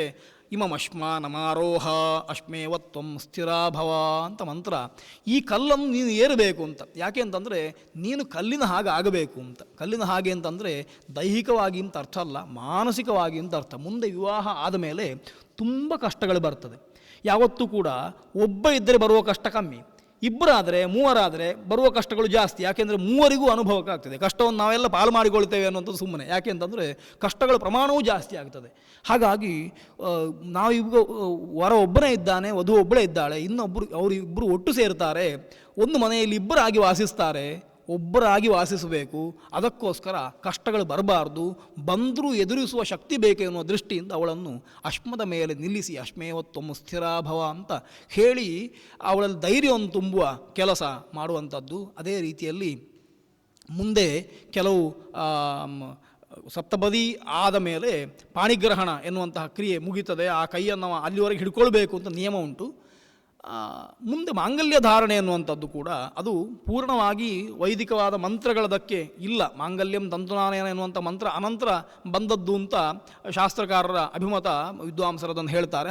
ಆದರೂ ಕೂಡ ಅದು ಶಿಷ್ಟ ಸಂಪ್ರದಾಯವಾಗಿ ಬಂದಿದೆ. ಮಂಗಲ ಸೂತ್ರವನ್ನು ಧಾರಣೆ ಮಾಡುವಂಥದ್ದು, ಅದನ್ನು ಧಾರಣೆ ಮಾಡುವ ವ್ಯವಸ್ಥೆ ಆಮೇಲೆ ಆಗುತ್ತದೆ. ಅದಾದ ಕೂಡಲೇ ಮೊದಲ ಸ್ಥಾಲೀಪಾಕ ಆರಂಭ ಆಗುತ್ತದೆ. ನಿಜವಾಗಿ ಅವ ವಿವಾಹ ಆದ ದಿವಸ ಸಂಜೆ ಆ ಮಧ್ಯಾಹ್ನ ಅವನಿಗೆ ಅಗ್ನಿ ಸಿದ್ಧಿ ಆಗ್ತದೆ. ಆ ಅಗ್ನಿಯನ್ನು ಅವ ಇಟ್ಟುಕೊಳ್ಬೇಕು. ನಾವಿವತ್ತು ಮಾಡುವ ವಿವಾಹಕ್ಕೂ ಶಾಸ್ತ್ರದಲ್ಲಿ ಹೇಳಿದ್ದಕ್ಕೂ ತುಂಬ ವ್ಯತ್ಯಾಸಗಳುಂಟು. ಇದೆಲ್ಲ 4 ದಿವಸ ಆಗುವಂಥ ಕೆಲಸಗಳು. ಒಂದು ದಿವಸ ವರನನ್ನು ಕರೆದು ಮಧುಬರ್ಕಾದಿಗಳನ್ನು ಮಾಡುವುದು, ಮರುದಿವಸ ಆತ ಭೋಜನ ಮಾಡಿ ವಿವಾಹಕ್ಕೆ ಬರಬೇಕು, ಭುಕ್ತವಾಗುತ್ತೆ ಅಂತ ಹೇಳಿದ್ದಾರೆ. ವಿವಾಹದ ದಿವಸ ಸಂಜೆ ಮಧ್ಯಾಹ್ನ ಭೋಜನ ಇಲ್ಲ. ಅದಕ್ಕೋಸ್ಕರ ಬೆಳಿಗ್ಗೆ ಭೋಜನ ಮುಗಿಸಿ ವಿವಾಹ ಮಾಡಿಕೊಳ್ಬೇಕು. ಉಪನಯನಕ್ಕೆ ವಿವಾಹಕ್ಕೆ 2 ಸಂಸ್ಕಾರಗಳಿಗೆ ಹಾಗೆ ಮಾಡಿದ್ದಾರೆ. ಭೋಜನ ಮಾಡಿದ ಮೇಲೆ, ಯಾಕೆ ಅಂತಂದರೆ ವ್ರತಯಾಗಿರಬೇಕು ಅಂತ ಅರ್ಥ. ಮತ್ತು 4 ದಿವಸ ವ್ರತ, ವಿವಾಹ ಒಂದು ವ್ರತ ಅಂತ ಹೇಳಿದ್ದಾರೆ. ವಿವಾಹ ಕೇವಲ 1 ದಿವಸದ ಪ್ರಕ್ರಿಯೆ ಅಲ್ಲ, 4 ದಿವಸದ ವ್ರತ ಅದು. ಆ ವ್ರತ ಏನು ಅಂತ ಕೇಳಿದರೆ ಅಗ್ನಿಯನ್ನು ರಕ್ಷಣೆ ಮಾಡುವ ವ್ರತ ಅಷ್ಟೇ. ಈ ಯೋಜಕ ಎನ್ನುವ ಅಗ್ನಿ ಸಿದ್ಧನಾದ ನಂತರ ಆ ಅಗ್ನಿಯನ್ನು ಆ ಕುಂಡದಲ್ಲಿ ಇಟ್ಟುಕೊಂಡು ವಿವಾಹ ಆದ ಮೇಲೆ ವರ ಆ ಅಗ್ನಿಯನ್ನು ಹಿಡ್ಕೊಂಡು ತನ್ನ ಮನೆಗೆ ಹೋಗುತ್ತಾನೆ. ವಧೂಗೃಹವನ್ನು ಬಿಟ್ಟು ವಧುವನ್ನು ಕರ್ಕೊಂಡು ತನ್ನ ಮನೆಗೆ ಹೋಗುತ್ತಾನೆ. ಅಲ್ಲಿ ಆ ದಿನ ಸಂಜೆ ಔಪಾಸನ ಎನ್ನುವಂಥ ಹೋಮವನ್ನು ಆತ ಆರಂಭ ಮಾಡ್ತಾನೆ. ಸಾಯಮ ಉಪಾಸನ ಶುರುವಾಗ್ತದೆ. ಮಧ್ಯಾಹ್ನ ಊಟ ಮಾಡಿದ್ರಿಂದ ಬೆಳಿಗ್ಗೆ ಅವತ್ತಿನ ಪ್ರಾತಃ ಉಪಾಸನ ಇರೋದಿಲ್ಲ. ಅವ ಬೆಳಿಗ್ಗೆ ಅನಗ್ನಿಕನಾಗಿರ್ತಾನೆ, ಸಮಾವರ್ತನೆ ಮಾಡಿಕೊಂಡು ಸ್ನಾತಕನಾಗಿ ಇರ್ತಾನೆ. ಮಧ್ಯಾಹ್ನ ಊಟ ಆದ ಮೇಲೆ ಅಥವಾ ಬೆಳಿಗ್ಗೆ ಊಟ ಮಾಡಿ ಮಧ್ಯಾಹ್ನ ವಿವಾಹ ಆದ ಮೇಲೆ ಅವತ್ತು ಯೋಜಕ ಎನ್ನುವ ಅಗ್ನಿ ಸಿದ್ಧನಾಗ್ತಾನೆ. ಆ ಅಗ್ನಿಗೆ ಕೊಡುವಂತಹ ಈ ಆಜ್ಯಾಹುತಿಗಳು ಮತ್ತು ಚರ್ವಾಹುತಿಗಳು ಮಾತ್ರ ಹವಿಸ್ಸಾಗ್ತದೆ ಅಷ್ಟೇ ಹೊರತು ಬೇರೆ ಹವಿಸ್ಸಿಲ್ಲ. ಸಂಜೆ ಆ ಅಗ್ನಿಯನ್ನು ಮನೆಯಲ್ಲಿ ಪ್ರತಿಷ್ಠೆ ಮಾಡಿ ಗೃಹ ಪ್ರವೇಶನೀಯ ಅಂತ ನಾವು ಕರೀತೇವೆ. ಇವತ್ತು ವಧೂಗೃಹ ಪ್ರವೇಶ ಅಂತ ಕರೀತೇವೆ. ವಧೂಗೃಹ ಪ್ರವೇಶ ಅಂತಂದರೆ ಆ ಪ್ರವೇಶ ಆಗುವುದಕ್ಕಿಂತ ಮೊದಲು ಗೃಹ ಪ್ರವೇಶನೀಯ ಎನ್ನುವ ಕೆಲಸ ಆಗಬೇಕು, ಆ ಅಗ್ನಿಯನ್ನು ಇಡಬೇಕು. ನಿಜವಾಗಿ ಮನೆಯಲ್ಲಿ ಯಾರು ಸ್ಥಿರವಾಗಿರ್ತಾನೆ ಅಂತ ಕೇಳಿದರೆ ಯಜಮಾನನಿಗಿಂತ ಹೆಚ್ಚು ಅಗ್ನಿ ಅಂತ ಅರ್ಥ. ಆ ಅಗ್ನಿಯನ್ನು ಮನೆಯಲ್ಲಿ ಇಟ್ಟುಕೊಂಡು ಆರಾಧನೆ ಮಾಡುವುದು, ರಕ್ಷಣೆ ಮಾಡುವುದೇ ಗಾರ್ಹಸ್ಥ್ಯ ಧರ್ಮದ ಉದ್ದೇಶ. ಅದಕ್ಕೋಸ್ಕರ ಮನೆಯ ಗಾರ್ಹಪತ್ಯ ಕುಂಡದಲ್ಲಿ ಆ ಅಗ್ನಿಯನ್ನು ಸ್ಥಾಪನೆ ಮಾಡಿ ಆ ಅಗ್ನಿಗೆ ಸ್ಥಾಲೀಪಾಕವನ್ನು ಮಾಡಬೇಕು ಅಂತ. ಆವತ್ತು ಔಪಾಸನೆ ಎನ್ನುವಂಥದ್ದು ಮಾಡಬೇಕು. ಔಪಾಸನೆಗೆ ಅಕ್ಕಿ ಎನ್ನುವಂಥದ್ದು ದ್ರವ್ಯ ಸಾಮಾನ್ಯವಾಗಿ. ಆ ಅಕ್ಕಿಯನ್ನು ಹೇಗೆ ತಯಾರು ಮಾಡಬೇಕು ಅಂತ ಕೇಳಿದರೆ ವಧುವಿಗೆ ಕೆಲಸ ಉಂಟು. ಅವಳು ಸುಮ್ಮನೆ ಕುಳಿತುಕೊಳ್ಳಿಕ್ಕೆ ಅಲಂಕಾರಕ್ಕೋಸ್ಕರ ಅಲ್ಲ ವರನೊಟ್ಟಿಗೆ. ಅವಳು ಶೂರ್ಪ, ಕೃಷ್ಣಾಜಿನ, ಉಲೂಖಲ, ಮುಸಲ ಇತ್ಯಾದಿ ವಸ್ತುಗಳನ್ನು ಇಟ್ಟುಕೊಂಡು ಭತ್ತವನ್ನು ಆತ ನಿರ್ವಾಪಣೆ ಮಾಡ್ತಾನೆ. ಅಗ್ನಯೇತ್ವಾಜುಷ್ಟಂ ನಿರುಭಾಮಿ ಅಥವಾ ಪ್ರಜಾಪತಯೇತ್ವಾಜುಷ್ಟಂ ನಿರುಭಾಮಿ ಅಥವಾ ಸೂರ್ಯಾಯತ್ವಾಜುಷ್ಟಂ ನಿರುಭಾಮಿ ಪ್ರಜಾಪತಯೇತ್ವಾಜುಷ್ಟಂ ನಿರುಭಾಮಿ ಅಂತ ಹಗಲಿಗಾಗುವಾಗ, ಸಾಯಂಕಾಲಕ್ಕಾಗುವಾಗ ಅಗ್ನಿ ಮತ್ತು ಪ್ರಜಾಪತಿಗಳು ದೇವತೆಗಳು. ಆ ಅಗ್ನಿ ಪ್ರಜಾಪತಿಗಳಿಗೆ ನಿರ್ವಾಪಣೆ ಮಾಡ್ತಾನೆ ಪಚನ ಮಾಡುವ ಉದ್ದೇಶ ಇದ್ದರೆ. ಇಲ್ಲದಿದ್ದರೆ ಭತ್ತವನ್ನು ಖಾಲಿ ತೆಗೆದಿಡ್ತಾನೆ. ಆ ಭತ್ತವನ್ನು ಅವಳು ಒರಳಿನಲ್ಲಿ ಕುಟ್ಟಿ, ಒನಕೆಯಿಂದ ಕುಟ್ಟಿ, ಆಮೇಲೆ ಗೆರಸೆಯಲ್ಲಿ ಹಾಕಿ ಅದನ್ನು ಗೇರಿ ಅದರಲ್ಲಿರುವ ಹೊಟ್ಟುಗಳನ್ನು ದೂರ ಮಾಡಿ ಶುದ್ಧವಾದ ಅಕ್ಕಿಯನ್ನು ಮಾಡಿ ಯಜಮಾನನಿಗೆ ಕೊಡಬೇಕು. ಆಮೇಲೆ ಅವ ಅದನ್ನು ತೊಳೆದು ಅದರಲ್ಲಿ ಔಪಾಸನೆ ಮಾಡಬೇಕು ಅಂತ ನಿತ್ಯ ನಿಯಮ. ಇವತ್ತೇನಾಗಿದೆ ಅಂತಂದರೆ ನಮಗೆ ಅಂಗಡಿಯಿಂದಲೇ ನೇರವಾಗಿ ಅಕ್ಕಿ ಸಿಗುವುದರಿಂದ ಭತ್ತದಿಂದಲೇ ಅಕ್ಕಿ ಆಗುತ್ತದೆ ಅನ್ನುವಂಥದ್ದು ಗೊತ್ತಿಲ್ಲದ ಪರಿಸ್ಥಿತಿ ಬಂದುಬಿಟ್ಟಿದೆ ಮಕ್ಕಳಿಗೆ. ಹಾಗಾಗಿ ನಿತ್ಯಕ್ಕೆ ಹಿಂದೆ ಭತ್ತ ಎನ್ನುವಂಥದ್ದು ಎಷ್ಟು ವರ್ಷ ಇಟ್ಟರೂ ಹಾಳಾಗುವುದಿಲ್ಲ. ಅಕ್ಕಿ ಆದರೆ ಒಂದು ವಾರ ಇಟ್ಟು ಕೂಡಲೇ ಅದರಲ್ಲಿ ಸೂಕ್ಷ್ಮಜೀವಿಗಳು ಹುಟ್ಟಿಕೊಳ್ತವೆ, ಅದರಲ್ಲಿ ಮಾಲೆ ಬರ್ತದೆ. ಹಾಗಾಗಿ ಅಕ್ಕಿ ಹಾಳಾಗ್ತದೆ ಅನ್ನೋ ದೃಷ್ಟಿಯಿಂದ ಪ್ರಾಚೀನರು ಅಕ್ಕಿಯನ್ನು ಮಾಡಿ ಇಟ್ಕೊಳ್ತಿರಲಿಲ್ಲ. ಅವತ್ತವತ್ತಿಗೆ ಬೇಕಾಗುವಷ್ಟು ಅಕ್ಕಿಯನ್ನು ಅವತ್ತೇ ತಯಾರು ಮಾಡಿ ಅದನ್ನು ಬೇಯಿಸಿ ಅಡಿಗೆ ಮಾಡ್ತಾಯಿದ್ರು. ಇದೇ ಜೀವನ. ಅದೊಂದು ಕಷ್ಟದ ಕೆಲಸ ಅಂತ ಅವ್ರು ಎಣಿಸ್ಕೊಂಡದ್ದೇ ಇಲ್ಲ. ಕೆಲಸ ಅಂದರೆ ಅದೇ ಅಂತ, ಬೆಳಿಗ್ಗೆ ಎದ್ದು ಅಕ್ಕಿ ಕುಟ್ಟುವಂಥದ್ದೇ ಒಂದು ಕೆಲಸದ ಅಂಗ. ನಾವಿವತ್ತು ಮಾಡುವ ನಿತ್ಯ ವಿಧಿಗಳು ಏನಿದ್ದಾವೆ ಅವುಗಳಲ್ಲಿ ಅದೂ ಒಂದು ಅಂತ ಸ್ವೀಕಾರ ಮಾಡಿಕೊಂಡಿದ್ದರು. ಹಾಗಾಗಿ ಅವರ ಜೀವನ ಸುಖದಿಂದ ಹೋಗ್ತಾ ಇತ್ತು. ಅದಕ್ಕೋಸ್ಕರವೇ ಅದರಲ್ಲಿ ಬರುವಂಥ ಜಾಮಿತಾ ದೋಷ ಪರಿಹಾರಕ್ಕೋಸ್ಕರ ಒಂದಿಷ್ಟು ಪದ್ಯಗಳನ್ನು ಕಟ್ಟಿಕೊಂಡ್ರು. ಆ ಹಾಡುಗಳನ್ನು ಹೇಳ್ತಾ ಅಕ್ಕಿ ಕುಟ್ಟುವುದು ಅಂತ. ಹಾಡು ಮುಗಿಯುವಾಗ ಅಕ್ಕಿ ತಯಾರಾಗ್ತದೆ, ಗೊತ್ತೇ ಆಗೋದಿಲ್ಲ ಅಕ್ಕಿ ಕುಟ್ಟಿದ್ದು, ಅದು ಶ್ರಮ ಅಂತ ಆಗೋದಿಲ್ಲ. ಅದಕ್ಕೋಸ್ಕರ ಒಂದಿಷ್ಟು ಪದ್ಯಗಳು ಬಂದವು. ಅದಕ್ಕೋಸ್ಕರ ಒರಳು ಎನ್ನುವಂಥ ಒಂದು ವ್ಯವಸ್ಥಿತವಾದ ಒಂದು ಉಪಕರಣ ಬಂತು, ಒನಕೆ ಎನ್ನುವಂಥ ಒಂದು ಉಪಕರಣ ಬಂತು. ಬಳೆಗಳನ್ನು ಕೈಯಲ್ಲಿ ಹಾಕಿಕೊಂಡು ಅದನ್ನು ಕುಟ್ಟುವಾಗ ಕಾಲಿನಲ್ಲಿ ಭತ್ತವನ್ನು ಮುಂದೆ ದೂಡ್ತಾರೆ. ಕಾಲಿನ ಗೆಜ್ಜೆಯ ಶಬ್ದ, ಕೈಯ ಬಳೆಯ ಶಬ್ದ, ಒರಳಿನ ಒನಕೆಯ ಶಬ್ದಗಳು ಮನೆಯಲ್ಲಿ ಗೃಹಸ್ಥರಿದ್ದಾರೆ, ಮನೆ ಒಕ್ಕಲುಂಟು ಅಂತ ಆಚೀಚೆ ಮನೆಯವರಿಗೆ ತಿಳಿಸ್ತಾ ಇತ್ತು. ಈಗ ಅದು ಎಲ್ಲವೂ ಬಿದ್ದು ಹೋಗಿದೆ. ನಿಜವಾದ ವಿವಾಹ ಪೂರ್ಣ ಆಗುವಂಥದ್ದು ಈ ಎಲ್ಲ ಕೆಲಸ ಆದಾಗ ಅಂತ. ಇವತ್ತು ನಾವು ಕೇವಲ ಆಚಾರಕ್ಕೋಸ್ಕರ ಅದನ್ನು ಮಾಡಿ ತೋರಿಸ್ತೇವೆ ಅಷ್ಟೇ ಹೊರತು ಇವತ್ತು ಕೂಡ ಆ ಮದುವೆ ಮನೆಯಲ್ಲಿ ಒರಳೋ ಒನಕೆಯೋ ಬೀಸುಕಲ್ಲೋ ಬರುವುದಿಲ್ಲ. ಕೆಲವು ಬಾರಿ ಬಂದರೂ ಕೂಡ ಏನೋ ಒಂದು ಆಚಾರಕ್ಕೆ ತಂದಿಡ್ತಾರೆ ಅಷ್ಟೇ, ಅದನ್ನು ಅಲಂಕಾರಕ್ಕೋಸ್ಕರ ಇಡುವ ಪರಿಸ್ಥಿತಿ ಬಂದಿದೆ. ಇದೆಲ್ಲ ಜೀವನಕ್ಕೆ ಉಪಯೋಗ ಆಗುವ ಅಂಶಗಳಾಗಿ ಒಂದು ಕಾಲದಲ್ಲಿ ಇದ್ದವು. ಹಾಗಾಗಿ ಅವುಗಳನ್ನು ಬಿಟ್ಟು ಜೀವನ ಮಾಡಲಿಕ್ಕೇ ಆಗುವುದಿಲ್ಲ ಅಂತ ಎನ್ನುವ ಪರಿಸ್ಥಿತಿ ಇರುವಾಗ ಅವುಗಳ ಒಟ್ಟಿಗೆ ಶಾಸ್ತ್ರವು ಕೂಡ ನಮ್ಮ ಬದುಕನ್ನು ನಿರೂಪಿಸಿತು. ಹಾಗಾಗಿ ಈ ಎಲ್ಲ ವಸ್ತುಗಳಿಗೆ ಸಾರ್ಥಕ್ಯ ಉಂಟು.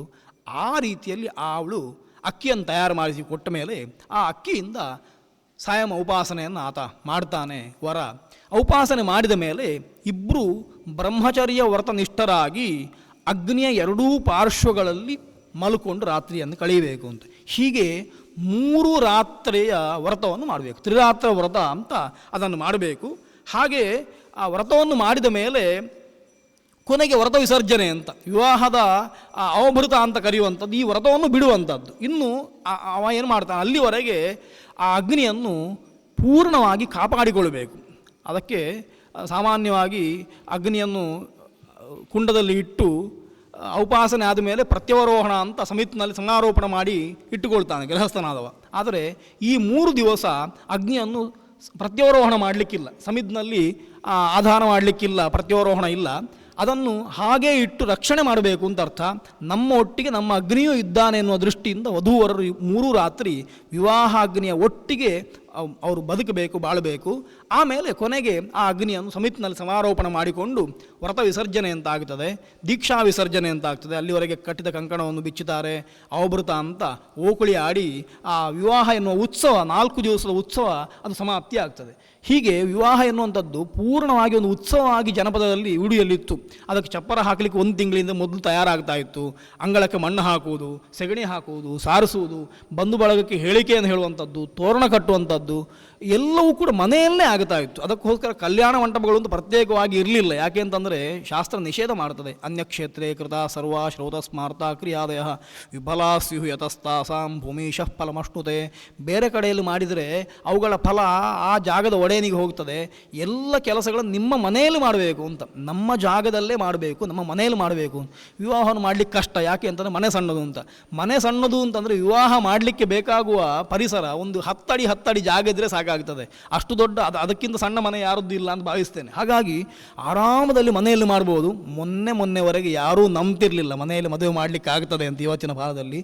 ಈಗ ದೇವರು ಮನೆಯಲ್ಲೇ ವಿವಾಹವನ್ನು ಮಾಡಿಸುವ ಪರಿಸ್ಥಿತಿಯನ್ನು ನಮಗೆ ತಂದುಕೊಟ್ಟಿದ್ದಾನೆ ಅಂತಂದರೆ ಕಾಲ ಹೇಗೂ ಬದಲಾಗ್ತದೆ. ತುಂಬ ಜನ ನನ್ನ ಅನುಭವವನ್ನು ಹೇಳಬೇಕಾದ್ರೆ ಒಂದಿಬ್ಬರು ನನ್ನಲ್ಲಿ ಬಂದರು, ನಮಗೆ ಜಪ ಕಲಿಬೇಕು, ಪೂಜೆ ಕಲಿಬೇಕು, ಈಗ ಬೇಕಾದಷ್ಟು ಸಮಯ ಉಂಟು, ಕಲಿಸಿಕೊಡಿ ಅಂತ. ತುಂಬ ಸಂತೋಷ ಆಯಿತು. ಯಾಕೆ ಅಂತಂದರೆ ಈ ಪರಿಸ್ಥಿತಿಯಲ್ಲೂ ಈ ಸಮಯದಲ್ಲೂ ಕೂಡ ಧರ್ಮದತ್ತ ಜನ ಆಕರ್ಷಿತರಾಗುತ್ತಾ ಇದ್ದಾರೆ ಎನ್ನುವುದಕ್ಕಿಂತ ಹೆಚ್ಚಿನ ದೊಡ್ಡ ಲಾಭ ಇದರಿಂದ ಮತ್ತೊಂದು ನಮಗೆ ಬೇಡ ಅಂತ ಕಾಣ್ತದೆ. ಹಾಗಾಗಿ ಮನೆಯಲ್ಲೇ ವಿವಾಹವನ್ನು ಉತ್ತಮವಾಗಿ ಮಾಡಲಿಕ್ಕಾಗ್ತದೆ. ಯಾವುದೇ ಖರ್ಚಿಲ್ಲ, ಯಾವುದೇ ದ್ರವ್ಯಗಳು ಹೆಚ್ಚು ಬೇಕು ಅಂತಿಲ್ಲ. ಬಂದವರಿಗೆ ಆತಿಥ್ಯಕ್ಕೆ ಬೇಕಾಗಿದ್ದರೆ ಸಾಕು. ಯಜ್ಞಕ್ಕೆ ಬೇಕಾಗಿರುವ ದ್ರವ್ಯಗಳು ಪ್ರತಿಯೊಂದು ಮನೆಯಲ್ಲಿ ಯಥೇಚ್ಛವಾಗಿ ಸಿಗುವಂಥದ್ದೇ ಆಗಿದೆ. ಹಾಗಾಗಿ ದೊಡ್ಡ ತಯಾರಿಗಳನ್ನು ಮಾಡಬೇಕಾದ ಅವಶ್ಯಕತೆ ಇಲ್ಲ ಅಂತ ಕಾಣ್ತದೆ. ಆ ದೃಷ್ಟಿಯಿಂದ ವ್ರತವನ್ನು ಮುಗಿಸಿ ಅನಂತರ ನಿತ್ಯ ಗೃಹಸ್ಥನಾದವ ಬೆಳಿಗ್ಗೆ ಸಂಜೆ 2 ಹೊತ್ತು ಕೂಡ ಔಪಾಸನೆಯನ್ನು ಮಾಡ್ತಾನೆ. ಆಗ ಅಗ್ನಿಯನ್ನು ಹಾಕಿ ತೆಗೆದು ಮಾಡುವಂಥ ಪ್ರಕ್ರಿಯೆ ಆದ್ದರಿಂದ ಆ ಅಗ್ನಿಯನ್ನು ರಕ್ಷಣೆ ಮಾಡಿಕೊಳ್ತಾನೆ. ಹೀಗೆ ವಿವಾಹ ಎನ್ನುವಂಥದ್ದು ಪತಿಯರನ್ನು ಒಂದುಗೂಡಿಸಿ ಅವರನ್ನು ಮುಂದೆ ಭವಿಷ್ಯಕ್ಕೆ ತಯಾರು ಮಾಡ್ತದೆ. ಅವರಿಂದ ಸತ್ಸಂತಾನ ಸೃಷ್ಟಿಯಾಗಲಿಕ್ಕೆ ಅದು ಕಾರಣ ಆಗ್ತದೆ. ಈ ಎಲ್ಲ ದೃಷ್ಟಿಯನ್ನು ಇಟ್ಟುಕೊಂಡು ವಿವಾಹವನ್ನು ನೋಡಬೇಕು. ವಿವಾಹದಲ್ಲಿ ನಾವು ಇವತ್ತು ಮಾಡ್ತಾ ಇರುವ ಕೆಲವು ಅನರ್ಥಗಳಿದ್ದಾವೆ, ಅವುಗಳ ಬಗ್ಗೆ ಹೇಳದೆ ಸಮಾಧಾನ ಆಗುವುದಿಲ್ಲ ಅಂತ ಕಾಣ್ತದೆ. ವಿವಾಹವನ್ನು ಕಲ್ಯಾಣ ಮಂಟಪದಲ್ಲಿ ನಡೆಸ್ತೇವೆ. ಆಗ ವೈದಿಕವಾದ ಕಾರ್ಯಕ್ರಮ ಅದು ಎನ್ನುವುದನ್ನು ಪೂರ್ಣವಾಗಿ ಮರೆತು ಅದನ್ನು ವ್ಯಾವಹಾರಿಕವಾದ ಕಾರ್ಯಕ್ರಮ ಅಂತಲೇ ಎಣಿಸಿಬಿಡ್ತೇವೆ. ಅಲ್ಲಿ ಮಂತ್ರಕ್ಕೆ ಪ್ರಾಧಾನ್ಯ ಬೇಕು.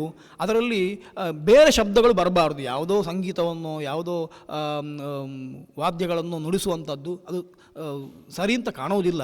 ಮಂತ್ರಗಳು ಸ್ಫುಟವಾಗಿ ಕೇಳಬೇಕು. ಮಂತ್ರಾರ್ಥ ಎನ್ನುವಂಥದ್ದು ಅವರಿಬ್ಬರಿಗೆ ಆಗಬೇಕು, ಎಲ್ಲರಿಗೂ ಆಗಬೇಕು ಅನ್ನೋ ದೃಷ್ಟಿಯಿಂದ ಮಂತ್ರಗಳು ಕೇಳಬೇಕು. ಮಂಗಲ ವಾದ್ಯಗಳು ಬೇಕು, ಆ ಹೊತ್ತಿಗೆ ವಾದ್ಯಗಳೂ ಬೇಕು, ಆದರೆ ವಾದ್ಯದ ಭರಾಟೆ ಜಾಸ್ತಿ ಆಗಬಾರ್ದು. ಅದಕ್ಕಿಂತ ಹೆಚ್ಚು ವಿವಾಹದ ವೇದಿಕೆಯಲ್ಲಿ ಕರ್ಮಾಂಗಕ್ಕೆ ಬೇಕಾಗುವ ವ್ಯವಸ್ಥೆಗಳು ಇದ್ದು ಅದಕ್ಕೆ ಬೇಕಾಗುವ ಜನ ಮಾತ್ರ ಇರಬೇಕು. ಬಂಧು ಬಾಂಧವರು ವಿವಾಹಕ್ಕೆ ಪ್ರಕ್ರಿಯೆ ಆದ ಮೇಲೆ ಅವರನ್ನು ಆಶೀರ್ವದಿಸಲಿಕ್ಕೆ ಆ ಹೊತ್ತು ಉಂಟು, ಆ ಹೊತ್ತಿಗೆ ಬಂದರೆ ಒಳ್ಳೆಯದು ಅಂತ ಕಾಣ್ತದೆ. ಕೆಲವು ಬಾರಿ ನೋಡುವಾಗ ಎಷ್ಟೋ ಕೆಲಸಗಳನ್ನು ಒಂದು ದಿವಸದಲ್ಲಿ ಮುಗಿಸಬೇಕೆನ್ನೋ ಹಠಕ್ಕೆ ಬಿದ್ದು ವಿವಾಹವನ್ನು ಪೂರ್ತಿ ಹಾಳು ಮಾಡ್ತಾ ಇದ್ದೇವೆ. 4 ದಿವಸ ನಡೆಯುವ ವಿವಾಹಗಳು ಅದನ್ನು ಒಂದೇ ದಿವಸದಲ್ಲಿ ಮುಗಿಸಬೇಕು ಅಂತ ಎಷ್ಟು ಅನೌಚಿತ್ಯ ಕಾಣ್ತದೆ ಅಂತಂದರೆ, ರಾತ್ರಿಯಲ್ಲಿ ಕಾಣುವ ಧ್ರುವ ಮತ್ತು ಅರುಂಧತಿ ನಕ್ಷತ್ರಗಳನ್ನು ಹಗಲಿನಲ್ಲಿ ನೋಡಿ ನಮಸ್ಕಾರ ಮಾಡಿ ಅಂತ ಪುರೋಹಿತರು ಹೇಳಿಬಿಡ್ತಾರೆ, ಹೋಗಿ ನೋಡಿ ಬನ್ನಿ ಅಂತ. ಇವರು ನಾವು ನೋಡಿದ್ದೇವೆ ಅಂತ ಸುಳ್ಳು ಹೇಳ್ತಾರೆ. ಈ ರೀತಿಯಲ್ಲಿ ವಿವಾಹ ಅರ್ಥ ಕಳ್ಕೊಳ್ತದೆ. ರಾತ್ರಿ ಔಪಾಸನೆ ಆದ ಬಳಿಕ ಗೃಹ ಪ್ರವೇಶನೀಯ ಆಗಿ ಹೊಸ ಮನೆಗೆ ಅಥವಾ ಮನೆಗೆ ವಧು ಮೊದಲು ಕಾಲಿಟ್ಟ ಮೇಲೆ, ಗೃಹ ಪ್ರವೇಶನೀಯ ಆದ ಮೇಲೆ ಕೊನೆಗೆ ರಾತ್ರಿಯಲ್ಲಿ ವರ ವಧುವನ್ನು ಕರೆದು ಅವಳಿಗೆ ಅರುಂಧತಿಯನ್ನು ವಸಿಷ್ಠನನ್ನು ಕಾಣಿಸ್ತಾನೆ. ಆ ವಸಿಷ್ಠ ಮತ್ತು ಅರುಂಧತಿ ನಕ್ಷತ್ರಗಳು ತುಂಬ ಅದ್ಭುತವಾದ ನಕ್ಷತ್ರಗಳು. ಅವುಗಳು ಪರಸ್ಪರ ಇಬ್ಬರು ಹೀಗೆ ಸುತ್ತು ಬರ್ತಾ ಇರುವಂಥ ನಕ್ಷತ್ರಗಳು.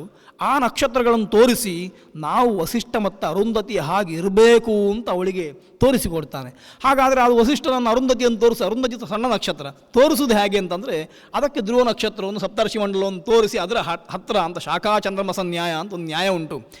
ಚಂದ್ರ ಕಾಣುವುದಿಲ್ಲ ಅಂತ ಅದಕ್ಕೆ ಮರದ ಗೆಲ್ಲನ್ನು ಕಾಣಿಸೋದು, ಮರದ ಗೆಲ್ಲನ್ನು ಕಾಣಿಸಿ ಗೆಲ್ಲಿನ ಆಚೆ ಇರುವಂಥದ್ದು ಚಂದ್ರ ಅಂತ ಕಾಣಿಸುವಂಥದ್ದು. ಹೀಗೆ ಅರುಂಧತಿ ದರ್ಶನ ಅಂತಂದರೆ ಅರುಂಧತಿ ಕಾಣದೇ ಇದ್ದರೆ, ವಸಿಷ್ಠ ಅರುಂಧತಿ ಕಾಣದಿದ್ದರೆ ಅದಕ್ಕೆ ಹತ್ತಿರ ಇರುವಂಥ ನಕ್ಷತ್ರಗಳನ್ನು ಕಾಣಿಸಿ ಅದನ್ನು ತೋರಿಸಿ ಅವರ ಹಾಗಾಗಬೇಕು ಅಂತ ಬಯಸುವಂಥದ್ದು. ಸಣ್ಣ ಪ್ರಾಯದ 8 ವರ್ಷದ ಮಗುವಿಗೆ ಅಥವಾ ಆ ಹುಡುಗಿಗೆ ಆ ಕಾಲದಲ್ಲಿ ಅದನ್ನು ತೋರಿಸುವಾಗ ಸಂತೋಷ ಆಗ್ತಿತ್ತು ಅಂತ ಕಾಣ್ತದೆ. ಇವತ್ತು ಆ ಸಂತೋಷವನ್ನು ನಾವು ಕಳ್ಕೊಂಡಿದ್ದೇವೆ. ನಮಗೆ ಇಷ್ಟು ಪ್ರಾಯ ಆದರೂ ಒಂದು ರಾತ್ರಿ ಆಕಾಶವನ್ನು ವೀಕ್ಷಣೆ ಮಾಡುವ, ನಕ್ಷತ್ರಗಳನ್ನು ಗ್ರಹಗಳನ್ನು ನೋಡುವ ಅಭ್ಯಾಸ ನಮಗಿಲ್ಲ ಅಂತ ಕಾಣ್ತದೆ. ಅದರಲ್ಲೂ ಒಂದು ಸಂತೋಷ ಉಂಟು. ಪ್ರತಿಯೊಂದು ನಕ್ಷತ್ರ, ಪ್ರತಿಯೊಂದು ಗ್ರಹಗಳು ಅವುಗಳಿಗೆ ಅವುಗಳದ್ದಾದ ಚಲನೆ ಉಂಟು. ಅವುಗಳನ್ನು ನೋಡಿ ಮನುಷ್ಯ ಬದುಕನ್ನು ಕಟ್ಟಿಕೊಳ್ಳಿಕ್ಕಾಗ್ತದೆ. ಅದನ್ನು ವೀಕ್ಷಣೆ ಮಾಡಬೇಕು ಅಂತ ವಿವಾಹ ತೋರಿಸಿಕೊಡ್ತದೆ. ಇದನ್ನು ಹಗಲು ಮಾಡ್ತಾ ಇದ್ದೇವೆ, ಅದನ್ನು ರಾತ್ರಿ ಅನುಷ್ಠಾನ ಮಾಡಬೇಕು ಎನ್ನುವ ದೃಷ್ಟಿಯನ್ನು ನೋಡಿದರೆ ಔಪಾಸನೆಯನ್ನು ಮಧ್ಯಾಹ್ನವೇ ಔಪಾಸನೆಯನ್ನು ಮಾಡಿಬಿಡ್ತೇವೆ. ಎಲ್ಲಿವರೆಗೆ ಅಂತಂದರೆ ಇವತ್ತು ಕಲಶಗ್ರಹಣ ಎನ್ನುವ ಗರ್ಭಾಧಾನಕ್ಕೆ ಪೂರ್ವವಾದ ಕಾರ್ಯಕ್ರಮವನ್ನು ಕೂಡ ಮದುವೆ ದಿವಸ ಮಂಟಪದಲ್ಲಿ ಆಗಿಬಿಡ್ತದೆ. ಮದುವೆ ಮಂಟಪದಲ್ಲಿ ಅದನ್ನು ಮಾಡಲೇಬಾರದು, ಆದರೂ ಅನಿವಾರ್ಯ ಅಂತ ಆ ಕೆಲಸಗಳನ್ನು ಮಾಡುವ ವ್ಯವಸ್ಥೆ ಬಂದುಬಿಟ್ಟಿದೆ. ಇದೆಲ್ಲವೂ ಕೂಡ ಒಂದು ದಿವಸದಲ್ಲಿ ಎಲ್ಲ ಪ್ರಕ್ರಿಯೆಗಳು ಮುಗಿಬೇಕು ಎನ್ನುವ ಜಿದ್ದಿಗೆ ಬಿದ್ದು ಮಾಡಿದ ಹಾಗೆ ಕಾಣ್ತದೆ. ಅವುಗಳನ್ನು ಎಲ್ಲ ಜನ ಆಲೋಚನೆ ಮಾಡಿ ಅದನ್ನು ಬದಲಾವಣೆ ಮಾಡಿಕೊಂಡು ವಿವಾಹವನ್ನು ಸಮಂತ್ರಕವಾಗಿಯೂ ಸಾರ್ಥಕವಾಗಿಯೂ ಅನುಷ್ಠಾನ ಮಾಡುವ ಹಾಗೆ ಪ್ರಯತ್ನ ಮಾಡಿದರೆ ಶ್ರಮ ಸಾರ್ಥಕ ಅಂತ ಕೆಲವು ಬಾರಿ ಅನ್ನಿಸ್ತದೆ. ಈ ದೃಷ್ಟಿಯಿಂದ ಎಲ್ಲ ಸಜ್ಜನರು ಈ ವಿಷಯವನ್ನು ಅರಿತುಕೊಂಡು ಪ್ರವೃತ್ತಿ ಮಾಡುವಂಥದ್ದು ಒಳ್ಳೆಯ ಒಂದು ಬದಲಾವಣೆ ಆಗಬಹುದು ಅಂತ ಮಾತನ್ನು ಹೇಳ್ತಾ, ವಿವಾಹದ ಬಗ್ಗೆ ಒಂದಿಷ್ಟು ವಿಚಾರಗಳನ್ನು ನಾನು ಇವತ್ತು ತಿಳಿಸಿದ್ದೇನೆ. ಅನೇಕ ವಿಚಾರಗಳು ವಿವಾಹದಲ್ಲಿ ಉಂಟು. ಸೂತ್ರಕಾರರ ಆಶಯವನ್ನು ಪೂರ್ತಿಯಾಗಿ ನಮಗೆ ನೋಡಲಿಕ್ಕೆ ಆಗಲಿಲ್ಲ. ಆದರೆ ಎಷ್ಟು ಮಾಡಿದರೆ ವಿವಾಹ ಪೂರ್ಣವಾಗುತ್ತದೆ, ವಿವಾಹದ ಪ್ರಧಾನ ಅಂಶಗಳನ್ನು ಸ್ಪರ್ಶ ಮಾಡಿದ್ದೇವೆ. ಆ ವಿವಾಹ ಎನ್ನುವಂಥದ್ದು ಅರ್ಥವತ್ತಾಗಲಿ, ಅದರಿಂದ ಲೋಕಕ್ಕೆ ಒಳ್ಳೆಯದಾಗಲಿ, ಅದರಿಂದ ನಮಗೆ ಸಿಗುವ ಲಾಭ ಏನು ಅಂತಂದರೆ ಸಂಸ್ಕೃತನಾದ ಮತ್ತೊಬ್ಬ ಪ್ರಜೆ ಲೋಕಕ್ಕೆ ಸಿಗುತ್ತಾನೆ ಎನ್ನುವಂಥದ್ದೇ ಪ್ರಧಾನವಾದ ಲಾಭ. ಸತಿಪತಿಯರಿಗೆ ಅನ್ಯೋನ್ಯತೆ ಬರ್ತದೆ, ಸೌಹಾರ್ದ ಬರ್ತದೆ, ಸೌಮನಸ್ಸು ಬರ್ತದೆ ಎನ್ನುವಂಥದ್ದು ಮತ್ತೊಂದು ಲಾಭ. ಇದರಿಂದ ಲೋಕ ಉದ್ಧಾರ ಆಗ್ತದೆ. ಎಲ್ಲ ಕಡೆಯಲ್ಲಿ ಈ ರೀತಿ ಆದರೆ ಇಡೀ ಲೋಕ ಉದ್ಧಾರ ಆಗ್ತದೆ.